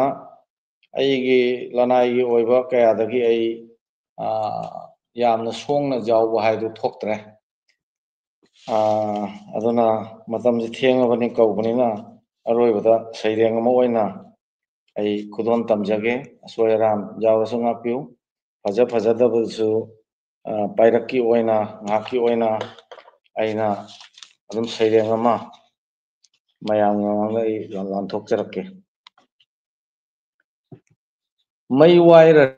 ꯏꯃꯥꯒꯤ ꯐꯤꯖꯤ ꯑꯩꯒꯤ ꯁꯩꯔꯦꯡꯒꯤ ꯃꯤꯡꯊꯣꯟꯅꯤ ꯅꯣꯡꯃꯩꯒ ꯊꯥꯡꯒ ꯂꯝꯕꯥ ꯄꯥꯅꯈꯤꯕ ꯕ꯭ꯔꯤꯇꯤꯁꯀꯤ ꯀꯜꯂꯕ ꯃꯄꯥꯡꯒꯜꯕꯨ ꯁꯤꯡꯅꯈꯤꯕ ꯑꯊꯧꯕ ꯃꯄꯥꯔꯤ ꯀꯌꯥꯅ ꯊꯋꯥꯏ ꯀꯠꯈꯤꯕ ꯁꯤꯡꯊꯥꯕꯗ ꯂꯣꯏ ꯅꯥꯏꯗ꯭ꯔꯕ ꯃꯅꯤꯄꯨꯔ ꯂꯩꯕꯥꯛꯅꯤ ꯕ꯭ꯔꯤꯇꯤꯁꯀꯤ ꯀꯨꯞꯅ ꯁꯤꯟꯕ ꯂꯥꯂꯣꯡ ꯃꯔꯛꯇ ꯁꯔꯤꯠ ꯁꯔꯥꯠ ꯇꯧꯗꯨꯅ ꯑꯀꯤꯕ ꯂꯩꯇꯅ ꯆꯣꯡꯁꯟꯕ ꯉꯝꯕ ꯃꯊꯧꯅꯥ ꯂꯩꯕ ꯃꯔꯤꯡꯖꯦꯜ ꯈꯥꯔꯕ ꯃꯤꯇꯩꯅꯤ ꯑꯗꯨꯕꯨ ꯑꯩꯈꯣꯏꯒꯤ ꯑꯊꯧꯕ ꯏꯄꯨꯙꯧꯁꯤꯡꯕꯨ ꯁꯥꯖꯤꯟꯕ ꯅꯝꯊꯥꯛꯀꯤ ꯋꯥꯌꯦꯜꯅ ꯉꯛꯁꯝꯗ ꯊꯧꯔꯤ ꯍꯥꯞꯈꯤ ꯄ꯭ꯔꯖꯥ ꯃꯤꯌꯥꯝ ꯃꯃꯤꯠꯇꯒꯤ ꯄꯤꯔꯥꯡꯇꯅ ꯇꯔꯄꯣꯟ ꯀꯠꯈꯤ ꯈꯥ ꯆꯤꯛꯇꯨꯅ ꯈꯪꯍꯧꯕ ꯁꯨꯔꯣꯟꯁꯤꯡꯗꯁꯨ ꯍꯟꯖꯤꯟ ꯍꯟꯖꯤꯟ ꯀꯥꯍꯧ ꯍꯧꯔꯔꯤ ꯃꯅꯤꯄꯨꯔ ꯃꯆꯦꯠ ꯃꯆꯦꯠ ꯊꯨꯒꯥꯏꯗꯒꯤ ꯇꯪꯗꯨ ꯂꯩꯇꯥꯍꯟꯗꯦ ꯁꯅꯥ ꯂꯩꯕꯥꯛ ꯃꯅꯤꯄꯨꯔꯗ ꯃꯩ ꯆꯨꯔꯔꯤ ꯏꯃꯥꯒꯤ ꯐꯤꯖꯤꯗ ꯃꯩꯅ ꯋꯥꯏꯔꯛꯂꯕ ꯏꯃꯥꯒꯤ ꯐꯤꯖꯤ ꯇꯝꯅ ꯆꯦꯟꯁꯟꯅꯔꯛꯂꯤ ꯃꯩ ꯃꯨꯊꯠꯅꯃ ꯃꯩꯁꯥ ꯅꯪꯂꯕ ꯏꯃꯥꯗꯤ ꯈꯥꯡꯂꯤ ꯁꯤꯡꯅꯕ ꯑꯃꯒ ꯂꯣꯏꯅꯅ ꯀꯌꯥꯔꯛꯇꯤ ꯁꯨꯔꯦ ꯏꯃꯥꯒꯤ ꯐꯤꯖꯣꯜ ꯍꯣꯡꯂꯤꯕ ꯉꯝꯈꯩ ꯉꯥꯛꯄꯒꯤ ꯑꯋꯥꯕꯅꯦ ꯂꯥꯟꯒꯥꯏꯕꯒꯤ ꯑꯋꯥꯕꯅꯦ ꯈꯨꯟꯇꯥꯛꯄꯒꯤ ꯄꯦꯟꯗꯕꯅꯦ ꯑꯁꯨꯝꯅ ꯐꯤꯖꯤꯗ ꯃꯩ ꯋꯥꯏꯔꯛꯂꯤꯕꯁꯦ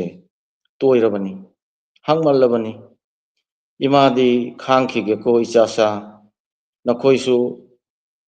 ꯃꯇꯤꯛ ꯆꯥꯔꯕꯅꯤ ꯇꯤꯡ ꯇꯤꯡ ꯂꯥꯎꯅ ꯆꯥꯎꯔꯕꯅꯤ ꯏꯃꯥꯒꯤ ꯅꯥꯛꯇ ꯂꯦꯞꯄꯔꯥꯎ ꯃꯄꯥꯝꯕꯣꯝ ꯇꯤꯡꯅ ꯂꯣꯏꯁꯤꯟꯖꯔꯦ ꯃꯌꯥꯝꯕꯨ ꯈꯨꯔꯨꯝꯖꯔꯤ Thank you. Thank you. ꯑꯩꯈꯣꯏ ꯀꯔꯤ ꯍꯥꯏꯇꯥꯔꯦ ꯌꯥꯝꯅ ꯇꯦꯟꯇꯛꯅ ꯅꯨꯡꯁꯤꯔꯕ ꯋꯥꯍꯩ ꯈꯔꯁꯨ ꯊꯝꯕꯤꯔꯝꯕꯗꯨꯒ ꯂꯣꯏꯅ ꯐꯖꯔꯕ ꯁꯩꯔꯦꯡ ꯑꯃꯁꯨ ꯄꯥꯊꯣꯛꯄꯤꯔꯝꯃꯤ ꯑꯣꯖꯥꯅ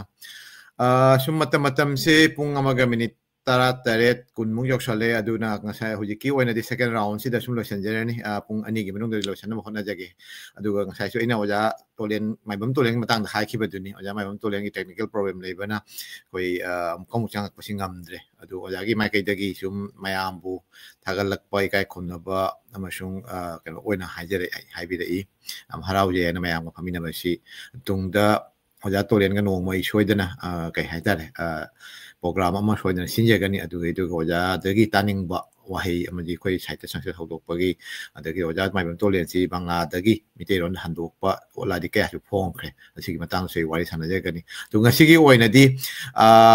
ꯃꯌꯥꯝꯒꯤ ꯌꯥꯊꯪ ꯂꯧꯔꯒ ꯍꯟꯗꯛꯀꯤ ꯁꯦꯀꯦꯟ ꯔꯥꯎꯟꯁꯤꯅ ꯉꯁꯤꯒꯤ ꯏꯚꯦꯟꯠ ꯑꯁꯤꯒꯤ ꯄ꯭ꯔꯣꯒ꯭ꯔꯥꯝ ꯑꯁꯤꯒꯤ ꯂꯣꯏꯁꯤꯟꯕ ꯑꯣꯏꯒꯅꯤ ꯑꯗꯨꯅ ꯑꯩꯈꯣꯏꯒꯤ ꯑꯣꯖꯥꯁꯤꯡꯅ ꯍꯥꯏꯅꯤꯡꯕ ꯋꯥꯍꯩꯒ ꯂꯣꯏꯅꯅ ꯀ꯭ꯂꯣꯖꯤꯡ ꯔꯤꯃꯥꯔꯛꯁꯨ ꯁꯨꯝ ꯊꯝꯕꯤꯔꯝꯃꯨ ꯑꯗꯨ ꯃꯊꯪꯗ ꯍꯧꯖꯤꯛ ꯂꯥꯛꯑꯁꯤ ꯑꯣꯖꯥ ꯁꯦꯔꯥꯝꯗ ꯑꯣꯖꯥ ꯀꯦ ꯁꯦꯔꯥꯝ ꯁꯤꯗꯩꯁꯤꯗ ꯋꯥꯍꯪ ꯑꯃꯇꯪꯒ ꯂꯥꯛꯏ ꯋꯥꯍꯪ ꯍꯥꯏꯒꯗ꯭ꯔꯥ ꯅꯠꯇ꯭ꯔꯒ ꯅꯤꯡꯁꯤꯡꯅꯤꯡꯕ ꯑꯩꯈꯣꯏ ꯚꯤꯋꯥꯔꯁꯤꯡꯗꯒꯤ ꯔꯤꯗꯔꯁꯤꯡꯗꯒꯤ ꯑꯃꯁꯨꯡ ꯃꯃꯥꯡꯉꯩꯗꯁꯨ ꯊꯦꯡꯅꯕ ꯈꯔ ꯂꯩ ꯑꯗꯨ ꯑꯩꯅꯁꯨ ꯁꯨꯝ ꯍꯥꯏꯈꯤ ꯁꯪꯁꯊꯥꯟ ꯑꯃꯅ ꯊꯕꯛ ꯄꯨꯝꯅꯃꯛꯇꯤ ꯇꯧꯕ ꯉꯝꯗꯦ ꯃꯌꯥꯝꯒꯤ ꯄꯨꯛꯅꯤꯡꯁꯨ ꯑꯩꯈꯣꯏꯅ ꯄꯦꯜꯍꯟꯕꯁꯨ ꯉꯝꯗꯦ ꯑꯗꯨꯒ ꯂꯣꯏꯅꯅ ꯑꯃꯅ ꯈꯜꯂꯝꯕ ꯅꯠꯇ꯭ꯔꯒ ꯇꯧꯍꯟꯅꯤꯡꯕ ꯃꯌꯥꯝ ꯑꯃꯁꯨ ꯂꯩꯔꯝꯒꯅꯤ ꯑꯩꯈꯣꯏꯅ ꯄꯥꯡꯊꯣꯛꯄ ꯉꯝꯗꯕ ꯀꯌా ꯑꯃꯁꯨ ꯂꯩ ꯑꯗꯨꯒꯤ ꯃꯔꯛꯇ ꯍꯥꯏꯔꯒꯗꯤ ꯃꯌꯥꯝꯅ ꯄꯥꯝꯕ ꯍꯥꯏꯒꯗ꯭ꯔꯥ ꯅꯤꯡꯁꯤꯡꯉꯛꯄ ꯀꯩꯅꯣ ꯑꯃ ꯑꯣꯏꯔꯒꯅ ꯑꯩꯈꯣꯏꯒꯤ ꯕꯪꯒ꯭ꯂꯥꯗꯦꯁꯀꯤ ꯃꯤꯇꯩꯂꯣꯟ ꯉꯥꯡꯕ ꯅꯠꯇ꯭ꯔꯒꯅ ꯃꯤꯇꯩ ꯃꯌꯦꯛ ꯇꯝꯕ ꯅꯠꯇꯕ ꯃꯤꯇꯩꯂꯣꯟ ꯉꯥꯡꯕꯗꯤ ꯂꯣꯏꯅ ꯐꯖꯅ ꯈꯪꯉꯤ ꯉꯝꯃꯤ ꯑꯗꯨꯒ ꯄꯥꯕ ꯑꯃꯁꯨꯡ ꯏꯕꯒꯤ ꯃꯇꯥꯡꯁꯦ ꯑꯩꯈꯣꯏ ꯄꯥꯝꯖꯕ ꯈꯔꯇꯅ ꯍꯩꯕ ꯅꯠꯇ꯭ꯔꯒꯅ ꯉꯥꯡꯕ ꯅꯠꯇ꯭ꯔꯒꯅ ꯏꯕ नत्रगना पाबसि ngamboi noi aduga mass people haigadra mayam gi manungda asigi thoidokna pamna miteiron paba natragana ibagi kaino chatnabsi hojisu khara watli asigi matang da su koi saita sangsat ki kari bhumika kari role lei khiba natragan kari awat pa lei banat kari tor mod ati chena phagadaba asigumba wahang ke su lak pa jawi aduga loina loina na akogi naharon singi manungda अखोगी साहित्य पांबा हाइगदर नतग साहित्य की मनुंग चंगक पसी तो बतो साहित्य हाइबसिदी not like अखोगी training पीरगा अखोगी schooling तोरगा पुसलप याबोदी नते अदु ओरगस अखोगी market के करी वाट नत्रगा करी करी गुंबा थौरम खरा पांथोप ngamdabagida नत्रगना करी वाट लेबदगी अखोगी नहारोन सिगी मनुंगदा मणिपुरी साहित्य नत्रगा तो मिते लोन की साहित्य सिदे सिदा चंगकपगी मसिंग जी खरा what money hai na mayam na sum una thoi asigi matang da su oja saram na khajik tang ning biramo thagacheri oja thagacheri matam thengjala bani ne yam tien na oi na khajitang panjagi matang shi ahan bada koi loan tamba paba iba haiba asi yamna luru point ni akoina bangladesh manipuri sahitya sangsad lingkhat laga Dipanita matung na mayra phone na kona traga larik la shuwa te ju phone na koina sahitya charcha tawri ne an hodarak pas manipuri loan ni sahitya charcha masi tawrak pasi de koina phana kui na tawra matung da koina 2008 ta laga akoi realization ma lakpani koina bangladesh da aiba aibi she tara manga ta taruk lum da ni masing thiru ragadi moisi tana iba moina paba duai aduga gano ona leire panna leire कोई mass people mayam da dia कोई mete loan pa ba I bagi ba nushi han bagi kano chako thoina chando pangam dre sha koi khalai maru oina koi gi naun hagole ba mahero sing she moi sina koi important cha ahan war ba kangu sing dudi ama ore naun hagolai ba kangu sing she moi na mete ron du pa bangam dra di natra I bangam dra di adu di mathang mathang to na koi loan she sidara kadra ha bagi chingna bam chla I koi aduna koi na 2008 tagi अकोई Bangladesh Manipuri साहित्य संसद ना अनौब programme अमु लौरी अदुदि अकोइना बांग्लादा मणिपुरी भाषा उत्सव बारे Manipuri language festival हाबि जाय अकोइना मणिपुरी नाचो माबा लारिक मचा अमग फोंगजे अकोई खराना एडिट तौर फोंगमनि अदुदा अकोइना बांग्ला मयेक्ता इबा मणिपुरी लोन ना अकोइना मणिपुरी की शेरिंग खरा वारी मचा खरा नत्र जनरल नॉलेज की ओवर इंफॉर्मेशन खरा मणिपुर की बांग्लादेश की अशुगुंबा लोने जानसिल ले को लारिक मचा दम फोंगे कोना फोंगे आग लारिक शे कोना अखोई की महेरो सिंह मरु ओइन क्लास 6 तक न 10 भाव तंबा महेरो सिंह द कोना लारिक सिंह दु यंथोई आग मोइदा हानो लारिक सिंह जी पाव पारगा अदुई मथक त कोना परीक्षा लगुनी अकक नमन वित मता अदु तो नो ई बताएना अदुगा म कन तो वशिंग दो खतंग रिजल्ट फब कांबु सिंदु कोना मना पी गनी आना लारिक ओइन मना पी पोचे ओइन पी नत्रल सेल ओइन जी पी कोना खतंग थगुत न बायना अदुमाइन तो नखोन 2008 तगी प्रोग्राम जी हौरी अदुगगी कोना मैते मेक हापचिल्ली अकोन बे एडिशन द खोना लाइक मचा फोंगिबन मणिपुरी नाचोम दुगी मैते मेक न इबा वहई खरा मैते मेक की अखोगी कोक शमलाय अदुगी कनो सिंग नत्रगा मैते मेक की वर्ड मयाम शेरेंग खरा जो खोना हापचिल्ली मैते मेक न इबा मैते loamy शेरेंग अदुगुम Bakhra after question akon lari to edit tawraga adu show jen thoga di matak ta chukon parikha law adum na tawna angang sing ja ha ha madi pabang mamde ibang mamde koina lekai de khraga tawna koi gi akoi de akoi ta na te akoi puna mak ta hai lekai de khitang heiba khangba duwang de chang no class ta wana adumain ta honna ajik khraga heina re angang sing se parikha tha bade yauri mi chani yang khairong ma parikha thai akoi bangladesh ki meiti khundabam hum puna mak cover to budi ngamde masi akoi ta na तौसिया गसु यादे तवदब कांगु दुगी समोji थावा याव मिचंगी अकोइना परिका लौरिबा Manipuri language festival आने तौर पांगथोइबा थौरम सिदा सरुक जारि से slate लोमदे खरा जावरी अदुसु सिलेट के खुन पुनम अखो कवर तगमदे बानुगास्तम दगी खुन खरा जावरी अदुगी धमाय रोमदे खरा जावरी बिस्काव रोमदे खरा जावरी अतै खुन कयामा अखो कवर तगमदे अदुम पो अखोइना चहीगी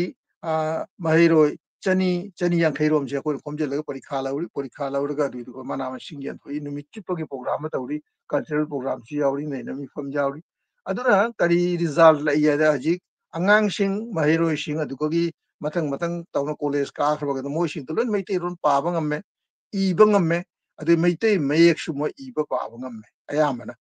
बसी यम चारो बे चिपन मनाय खाली ꯑꯁꯤ ꯑꯩꯈꯣꯏ ꯆꯠꯊꯔꯤ ꯑꯗꯨꯒ ꯌꯥꯝꯅ ꯑꯇꯩꯁꯨ ꯄꯥꯛꯁꯟꯅ ꯑꯇꯩꯁꯨ ꯍꯦꯟꯅ ꯀꯩꯅꯣ ꯇꯧꯕꯗꯨꯗꯤ ꯇꯧꯐꯝ ꯊꯣꯛꯏ ꯑꯗꯣ ꯑꯩꯈꯣꯏꯁꯨ ꯂꯤꯃꯤꯇꯦꯁꯟ ꯀꯌꯥꯗꯪ ꯂꯩ ꯑꯩꯈꯣꯏ ꯁꯥꯍꯤꯇ꯭ꯌ ꯁꯪꯁꯠꯀꯤꯁꯨ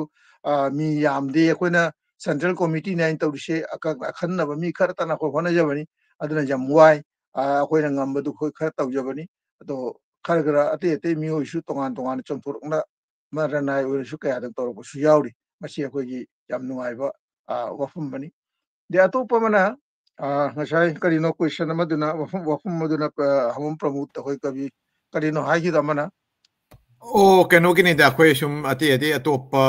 ꯀꯩ ꯍꯥꯏꯇꯥꯔꯦ ꯑꯩꯈꯣꯏ ꯂꯥꯏꯔꯤꯛ ꯂꯥꯏꯁꯨ ꯐꯣꯡꯕꯒꯤ ꯃꯁꯤꯡ ꯂꯤꯛꯄ ꯑꯃꯁꯨꯡ ꯑꯗꯨꯒꯤ ꯂꯥꯏꯔꯤꯛ ꯁꯥꯍꯤꯇ꯭ꯌꯒꯤ ꯈꯣꯡꯆꯠ ꯍꯥꯏꯇꯥꯔꯦ ꯑꯩꯈꯣꯏ ꯅꯍꯥꯔꯣꯟꯁꯤꯡ ꯌꯥꯎꯁꯜꯂꯛꯇꯕ ꯅꯠꯇ꯭ꯔꯒꯅ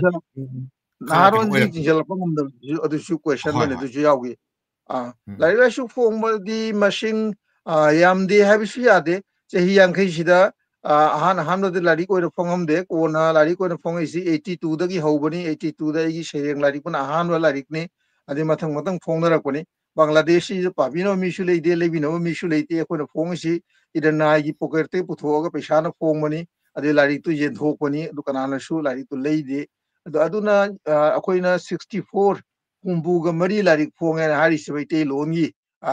ꯁꯩꯔꯦꯡ ꯋꯥꯔꯦꯡ ꯋꯥꯔꯤ ꯃꯆꯥ ꯃꯐꯦꯜꯅꯆꯤꯡꯕ ꯃꯁꯤ ꯑꯩꯒꯤ ꯃꯤꯠꯌꯦꯡꯗꯗꯤ ꯄꯪꯂꯤꯛ ꯂꯤꯛꯇꯦ ꯍꯥꯏꯅ ꯈꯜꯂꯤ ꯃꯁꯤ ꯍꯥꯏꯐꯦꯠ ꯌꯥꯝꯃꯤ ꯃꯁꯤ ꯌꯥꯝꯅ ꯍꯟꯊꯅ ꯌꯦꯡꯕꯒꯤ ꯀꯩꯅꯣ ꯂꯩꯇꯦ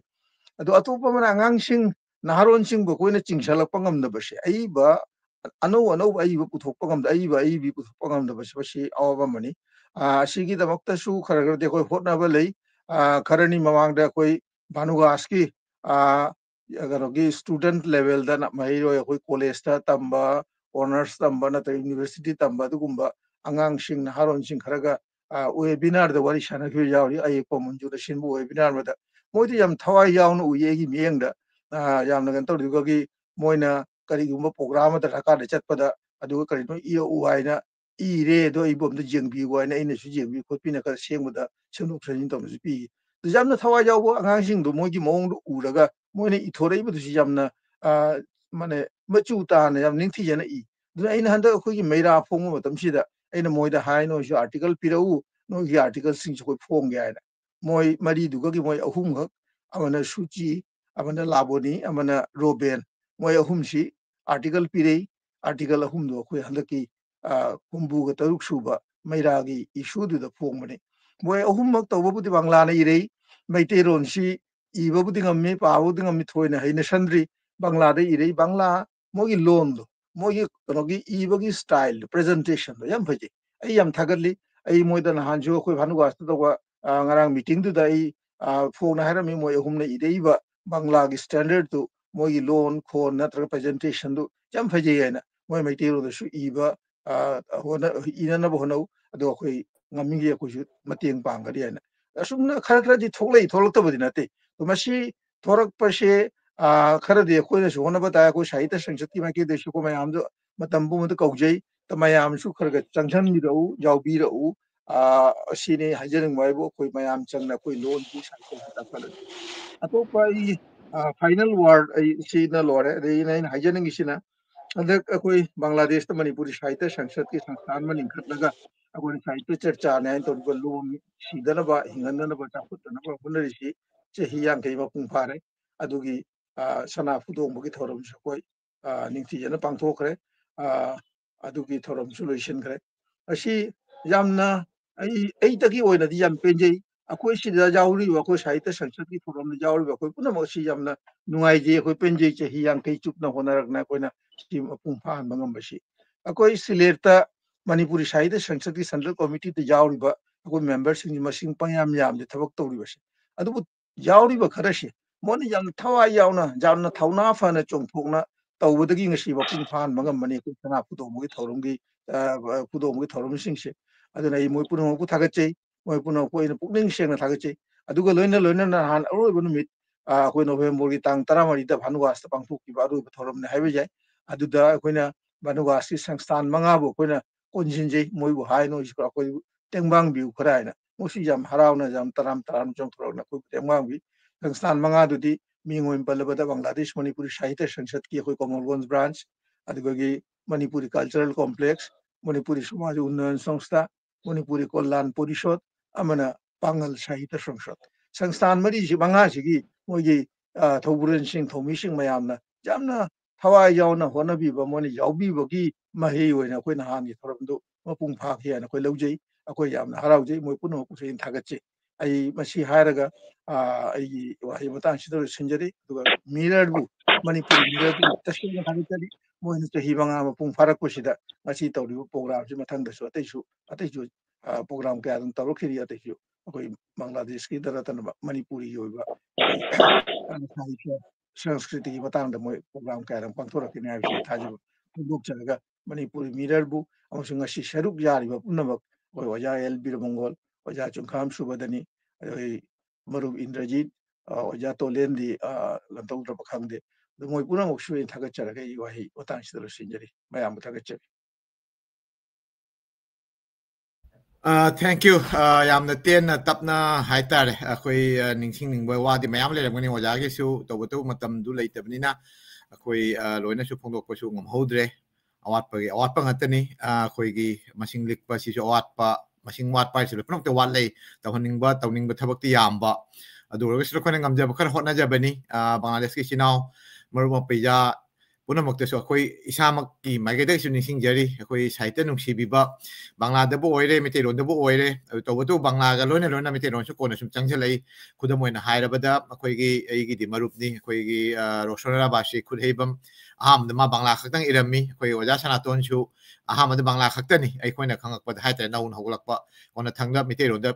चंगजलकपने अदुमना इबबु हौगलगदी असुम इमालोना सि सुम चंगजलै तोबतु अखोईगुंबा खुलक्ता नत्रा मितेरोन engang ring adi papa phangba gi masing gi hojikti ataisu hena watlani aduna ahambada mitei londa oina khutha basidi khara tangna phangadraina khalli amabu oiresu manipuri sahitya mitei lon gi sahitya lomono mo gi chakhol ko oisanu not only sahitya literature khakta nataba koi art and culture gi form da koi mitei singi haigadra koi manipuri singi kenosi khumang chak sulpo oisanu haina nijeri mathangda koi ojabir mongol da laksira ojabir mongol gi su koi gi second remarks kaloina loina na koi kai haitare closing remarks oina su khar thabiramu aduga loina na koi Bangladesh Manipuri Sahitya Sangsad ki thapuba sing amadi Bangladesh da leiriba koi gi mayam da su ojana kali ningsing ningba leiba amadi world viewer haitare akoi ngasidi Bangladesh ka ki pandu langkhairaga mirror gi maigai dagi internationally haitare ngasi yengbiri basige siga Chennai dagi Madras dagi Bombay dagi amadi Manipur dagi di yaur to lona Delhi dagi soda North America gi ko New York dagi Europe dagi Korea dagi mayam su yengi to asi ko mayam se to ojana kali haining ba du su sum thambiramu thakachiri oja biramu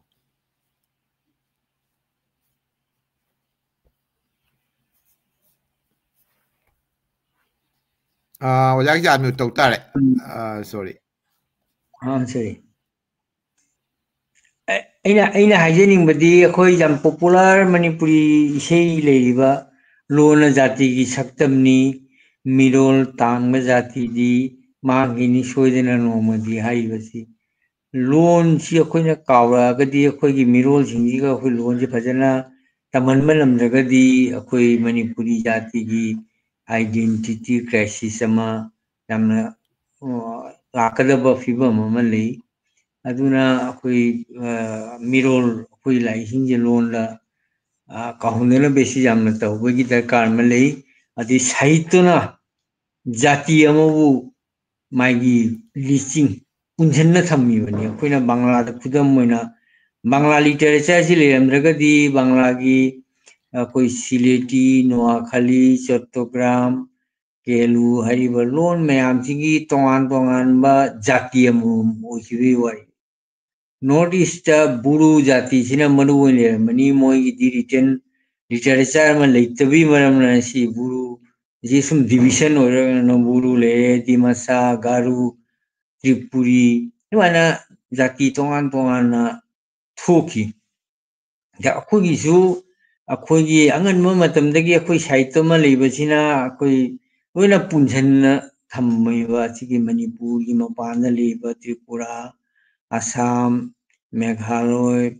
adigi Bangladesh mayam leibasi loan jina ni akhoi punjanna thammibasi aduga hujik anouba modern globalization gi kanabasu lei adugi merits demerits animagli akoi science technology gi mateng ne akoina aina gortola da phame oja seramna sileta promuna canada da akoigi oja subadini imphal da phamme ga akoi phammina na inak na wari sanaba nammi adi hujikti akoi jaha mafam de america ma da phamna leraga chu manipuri ron je pajana tamma jai online da koi pau ta ba khangde koi pokna bham Shanghai Express koi wen lampau loina pa ba jai koina chahi taramu mamangda manipuri site tai kana interest tawri matam ga wahi kya khangdaba paningma magazine paningma koigi pa ba phangamde adu hujikti ai regular pokna bhamga maru oina Shanghai Express samna da ai online da regular paji pau koigi radio imphal Doordarshan imphal adegi koigi ISTV Tom TV gi kuthangda YouTube gi kuthangda kholoina phangi asigi khudung jabani se adegi amana dimeri saragana loina asigi mamalon to ega maru oiba lon English bu khangde Hindi bu khangde atolom tsagi ba ma not only Manipuri janate Bangla gi su ano wishing loina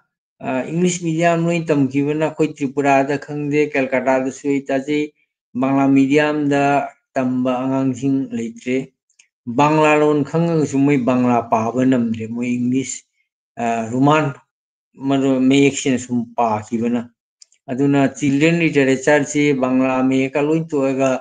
Roman me na phong bagi wakhan tawnarakpa ingati Bangla medium school student rektabati English medium da convert ba koi Tripura da su ma convert oi aigi pokpham Naran Khamar da leibi school do high school ne je English medium da convert ga student rektabagi maram aduna akoigi Assam da su Tripura da di lai tamba hogolapatami Assam da Manipuri medium school leibi siloina student related school mayam close oiba tawde hai Manipur da su adunga loin English medium na chatninga government school da tamaktaba private school da tamba asumana lai aduga dia mana Manipuri lon sengna khoi lonjan jawdena bagi ama movement ama leiri asigi afabasu lei satro khoi hairamasi mahiro hare sarkar si akoigi loan leilena mi loan kitong taldi malenga haire Swabhavati mifamapu adumana replace oirapa mayam jam phai haraga akoigi particular Bangla ga Sanskrit si loan sina akoida influence kalamina si loan sibu avoid tonobagi allergy si maruina Bangla Sanskrit loan sida oiraga English loan changapadudi akoi thausa daba ma tawri ayama koi mingjingje loina English maming da tholapa Jackson footballer Jackson ga hai wang ju jaw Jackson hai miti masara koi khangna maktaba adidi aina jadaba ga hairam to koi loan jadaba ga adu hairadadi koi sumdo aina to sumdi lo change adudi karimata kanadre aduna koigi angangsing koi mapanda leiba Bangladesh Tripura mayam ji koi loan ji koi Bangla influence tagi Bangla nganarapa Hindi nganarapa kamaina koi mamal ngahangani abagi koi chithema leiri som phangnari Manipur da su akoigi Bangla English wahi jamna ngangapa Manipuri lon seng ngangtaba adi mingo mitha koi lerami ba mingo doloega det hairapa akoigi mayam ama change lai base asisu koi Manipur gi literature toriba culture pamyo kangu Tripura Assam ribuna mukti si koi consciously koi loan sibu seng ngakna bagi koi miron singje loan si seng tamhalaga loan ji phachana ngakhale culture khangalaga koi jati gi identity sima ngakna thamlobagi matang sigi achuwa koi rule ma lohum thoi jamna conscious hum thoi guardian me amni jo siga jam conscious oina koi di masing likpani masing ajama Bangla bao maru oina koi Bangladeshi de hainamre India gi di Bangla sigi mathakta Hindi amasung English loan gi achuwa mogi yema tarakpasi moji jam problem mama jamna bangla sigi awabu matare haiba mo intellectual hainari masing yang lo bangla se to khoi gi masing ni kraba manipuri lon se khoi hujitena khara kansase hudadi manipuri gi integrity gi matangda khoi conscious oheduba gi maramna manipur gi huji awaba tare iba masing lichar iba asumana khoi lon gi in future da jamna danger kadaba khoi lon kauro kadaba khoi gi miron ji fajana ate loan chowo loan gi influence lakalakpa asi hujitena kamaina ngakthok jai bisi ko jam khanbam dakar matai koi di asumana ko interaction to no ba koi gi manipur matondan taba tripura matondan taba bangladesh matondan taba koi international oina si wa khanjam khanbam thui asi wa hai kharaji thamjaraga ai wa side solution 타가짜리 오자. 타가짜리 오자. 얌나 만 레르바 그 하이타레. wahaini ojana thambira mi masi tasingna khoi anywhere haidara wal anywhere there so khoi imalon kawba yadi habdin ojagi pauta si imalon amasung khoi culture nat si authok yadi amasung manipur da so khoi hana dagi sum chummi ojana manipur khakna te all over the world ta khoi english ki kano si influence helakpa adagi social media natragana kano ge khoi career natragana khoi angang singi kano si khalakpa dagi loan gi kano si tasingna mawong da lai haita not only mite loan khakang na tab ama workshop matamsi le select ko oja su bodin ong lak jarage oja su bodin dagi su ngasi gi program asigi lo select poina yam sang na haina ga debu su oja gi keno dagi yam na keno to bangam jara roi adu oja gi mai kai dagi akoi gi closing remark oina amasung oja na kari haning ba adu gi keno su oja sum tambiram tha chere oja su bodin tari oja sum habiu freeze oil habo hello sound ji net chi kha shon bro ja gi se net chi kha ji tang shon ba duna keno si lak ta ba duna oja sum try to si akoi yeng si yara ga di changak pangam bra ha yare oja akoina khanaje akoina ngasi khanajari ba khudingma akoi gi imarul saita sakotna ba adagi madu permai tawraga akoi hujiki leidiba hogolaiba angang singsina hongaiba akoi gi loan gi masak ayambadi english ayamba loina sa hujiki angang singsi english school to loin tamamnina ayamba amaron se kaya imong manung da su masi akoi ngangna da basi akoi yamna tajare ado akoi na sudum hai smai to da na akoi marol city moy kan to biu natraga di akoi mo akoi loan singse loin sidharakani masi yamna so wa kanu mo oire somna gi manipur da lei ba english school tamangang hi loine mo english na dung ai sana na kona da manipur da sumasi film se yamna condition si akoi gi yok kalabani aduna ayama matamda akoi guardian singna magi imung manungda akoi gi yari ma khai akoi gi maite ron si ngangnana ba tobiyo haidana akoi yamna haijabani akoi gi family maya mama akoi gi ayamba akoi gi masi thengna jarabani tasena hai taraga di akoi na imarol saita sakhona ba hona ba haiba se akoi gi tangai phadaba akoi gi thawdangni maram di kari no da akoi na akoi gi saita haiba literature si sakhot patana akoi gi jati si sakhol ka doini adu gi mathakta akoi gi pai ko singna sahi kaya dagi sahi lising ani de ani ahum hena akoi gi saita gi pokai si akoi gi samal khadana thambiram ba akoi gi kai se akoi na ngak sen ba haiba se akoi gi thawdangni adu ga loina na akoi na malemda akoi bu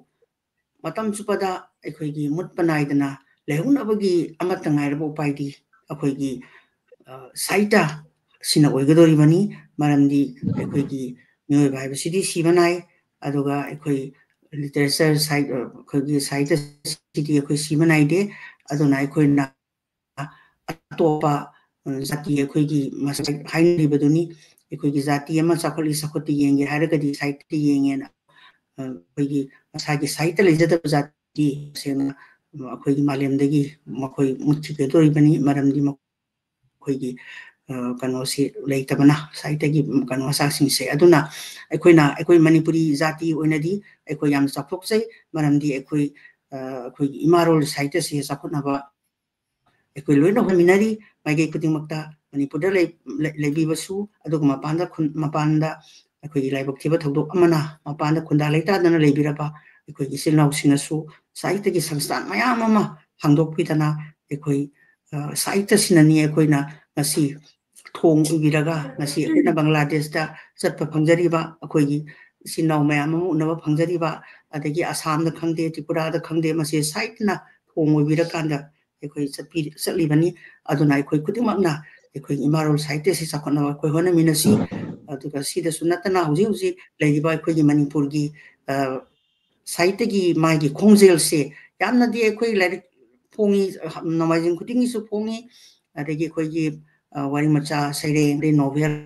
pongi tobutabo ekoi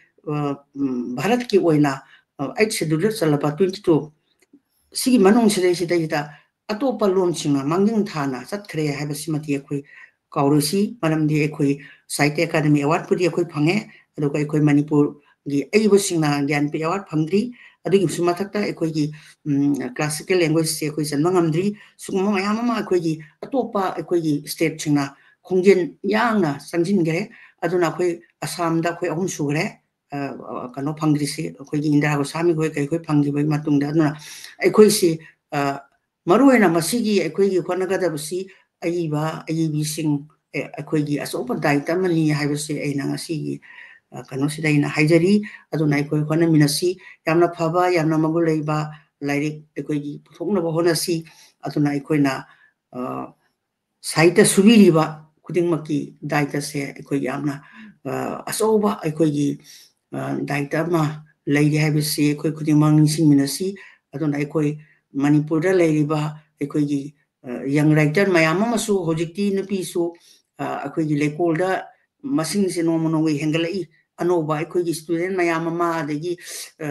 ingkhalai ba mayam amsu ekoi gi saite gi kanu sida sangsan da si yawiri adagi atopa pamsa mayam amasu ekoi gi yawidana ekoi gi anoba makoi gi jene moina oina ko mohot silogadabani ekoina ekoi gi yamna masi darkar oy ngasai khana bigiba adumaina ekoi gi naha oy mokoina ekoi sujari ba halorba ekoi dagi mohot moina silogadabani na masi semgot pase yamna mathok tai aduna Manipur da su ekoi gi sangstan moi anihum di adum leibani ado ayamba mokoi su yam kana di honari aduga anoba ekoi gi inkhala iba naha ekoi gi nupi da su nupa da su ekoi masing de dum hengalei ado tobodabo ekoina yamna writer sing siki magi kanosi yamna asoba ekoi poluma makhangni aduna ekoina atopa state singda leiriba site gi khongjel ga ekoi gi leiriba Manipur gi leiriba satliba lambel siga kaya yamna khenara bage haibagi masigi wakhal sisu ekoi khudimata khangina mathok taina khanjai aduna ekoina yamna magul leiba lairikse puthokna ba khoi hona minasi aduga tobudabo khoi gi history oiba potse khoi gi sumnagi sairengumba adagi novel adi wari macha adagi lamkoi wari budi khoi yamna ibiraktana su leire novel sima yam wali Manipur da novel se khoi gi ayamba wari macha ga sereng sin ayamba oina khoi gi phongbi rei aduga masi su masing wale adagi adugi sumatakta khoi gi kaino se history gi se masi history ibina bami se ekoi gi thaina gi ekoi gi ansina ibina ba waza Jaljit kumba de waza kanu kumba Kelchandra kumba adegi khara sinata na huji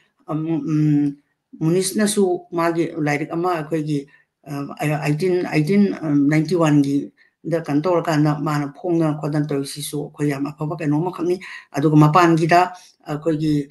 Kunjalal jendre mong Kunjalal hoina ma khoina history gi pota thengna ibiraktana ekoi gi Manipur gi hograba itihasi wari ka ibirei sisu ekoi yamna yam thagali masisu yam nuaijaba kanoma khakni aduna sugumba ekoi gi somnagi wareng sairengda natana ekoi gi Manipur gi history gi oiba ibina ba misisu ekoi gi sisu darkar oi aduga tasema maksu hojik manipurda tangdu leitaba lamdamama oidri akhoi thuiba conflict si loisandri masigi hek horak padagina me ahum dagina 2020 ga 3 dagi haureiba masigi sisu akhoi matamama dadi sei kulama kuntha amagi matungdadi akhoi soidana history ohigodori bani masi kanana masigi in detail ibi gadaba akhoi mise writer se masi sigi damuta khanjabada ai kanana masibu phajana ibi gadage idabadi soya roi marandi thoibnina sulo sandri aduna masi yamna history bu history gi oiba kok thadaba mi writer amana masi ibi banatragadi paramdi history have city science company my sok tari kari mayam ama tawana masi su masi isu ai wakal dai lezabadu mayam phongdok sabani aro masi idaba su suya yaroi masi su asoba akhoi writer singi akhoi daita mani habasi thamjage aduna akhoi atopa akhoi exidul chalaba lona tena satkraba mangin thana sakraba singa se akhoi su madu ngamnanabagi panam punamak ase akhoi aiba singi daitani haiba wakumasi thamjaraga akhoi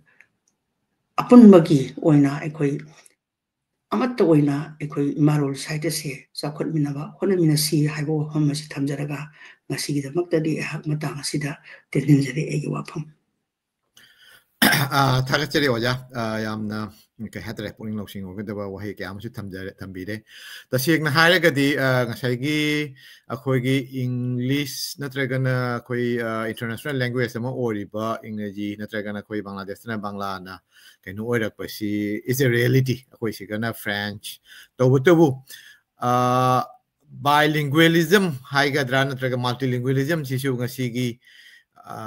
punsi natraga ngasigi malem sida sisu reality ne suppose akhoi mitei lon ga loina na Bengali su phajana ngangi khangi asi angang oringa degi karigumba khoina takpi tambi hauragadi ai icha ai angang sing du Bengali gi school natraga na English school da thare aduma khoi mitei lon tamba natraga na mitei lon ngang ba I ba hei ba ya de natraga na yaro hai balete karigumba khoina honaragadi mandugi kaino du chapchana phangi akhoi mapana leba sisu akhoi gi chawra ba challenge amani khoi hoti honari yamna pungdi phaba habadu di thokri aduga akhoi asidai se ujabda Korean sing de akhoi Chinese maru oina koi ASEAN dagi lakpada makhoi phajana bilingual oi English or French phajana ngangi phajana phajana pai aduga loina masagi mamalon du makhoi gi Sunday school natranga koi kaino sing na Muslim sing na moktop chatpa dauna koi gi lari koi hatare formal school chatringai da ayuk nganta natraga na weekend hai koi gi India da nongmajing gumba Bangladesh irai gumba asidei site tongan tambi ba tapi bagi chatnabi amale asumna akhoi loan delay ba chawsu chakhot ba aduga khoi masing di leak ba aduga khoi institution on the yamna wang da ba yamna kano nei ba akhoi si tongan be strategy ama puthokpam changi asigi dama khoi to kon thang da haiga tung da so khoi masing matang da khanane na gani adu asigi kano sigadi yamna thotok adugi matam lojera roige aduga oja su bodine so hagi ba khoi gi literature gi lam da so khoi gi kano si yamna wali asigi matang da su ai online gi oina khoi hakchang heng na jaw bangam dra so online da oja singna maru oina hoji social media gi kano onina khoi YouTube da mani imphal da gi thadorok ba kano sing so khoi sum pa ba sorry ta ja ba phangge ilarik tik khoi sum pai adu loina na hoji ti ta ba su phange maru oina khoi gi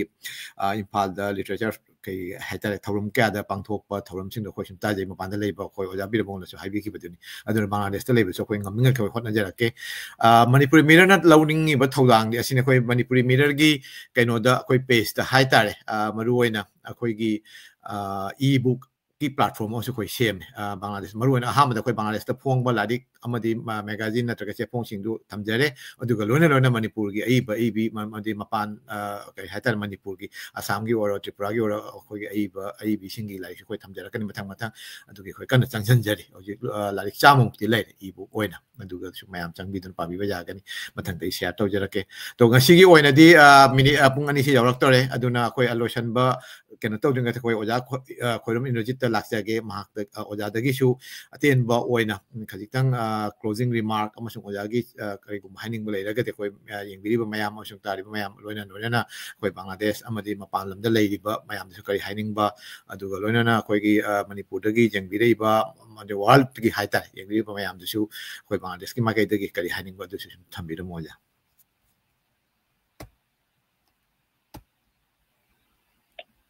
yam nungai ngasigi wari watai si asumai marang marang tabra fajan tauna tai now is clear now is clear marang marang asumai ko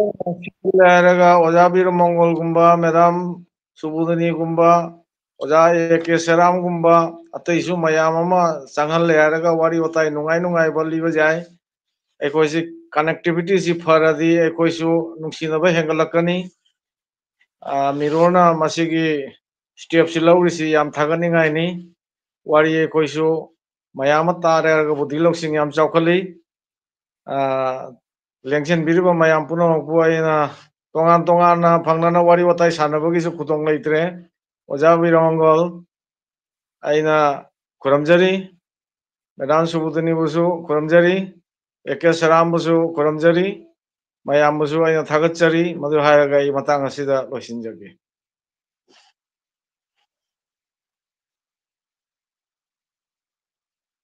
Thank you all. Ngasi oina di tangpham sida khoi sum losan journey aroi bo oina khoi gi kaino sida sida ke hatare khoi isei macha mata ngasi gi nungaira ba bikup haitar khoi Bangladesh ta gi khoi archive ta lei bani asi matang ai puthok charaga mayam da khoi ke hatare tabina si aduga loina loina na oja sing ngasi lengbire ba pono kuso Manipuri Mirror gi makai dagi Manipuri Mirror team gi makai dagi khuram jari kai khumna jari mathangi program sidi date 4 haitare aside sida koi mapan Manipur da meti pangal singi matang da koi khanani na jagani aside sida Manipur da gi koi gi oja Syed Ahmed na hai bigan eduga loina na koi sinau sing Bangladesh amasung Assam Tripura keno deso koi jauksan jau na ba koi silang jari mayam tabiu engbiu eduga loina loina na kai haitare koi gi lotion ba closing day sina koi Dhaka da oina tawgani Dhaka da koi in person haitare in person plus online da koi kai haitare hybrid mode online as well as koi in person on su mayam conference room hall amada koi pangtokani aside sida Zoom link akoi gi Manipuri Mirror gi page ta share tawjir kana gumbana in person oina online da saruk ya ning ba leiraga su sum yau bi ba ya gani aduga loina na koi live oina su akoi keno sandorak chakani akoi Manipuri page Manipuri Mirror gi page amasung YouTube da asi haraga mayam dagi kaina yathang nijari aduga aroi bo oina koi se matang tabina si adugi matung da akoi program si sum lotion na tawjagi mayam pumna mukho kharam jari Mukhuramjari তুমি সন্ধারো মেঘমালা তুমি আমার সাধের সাধনা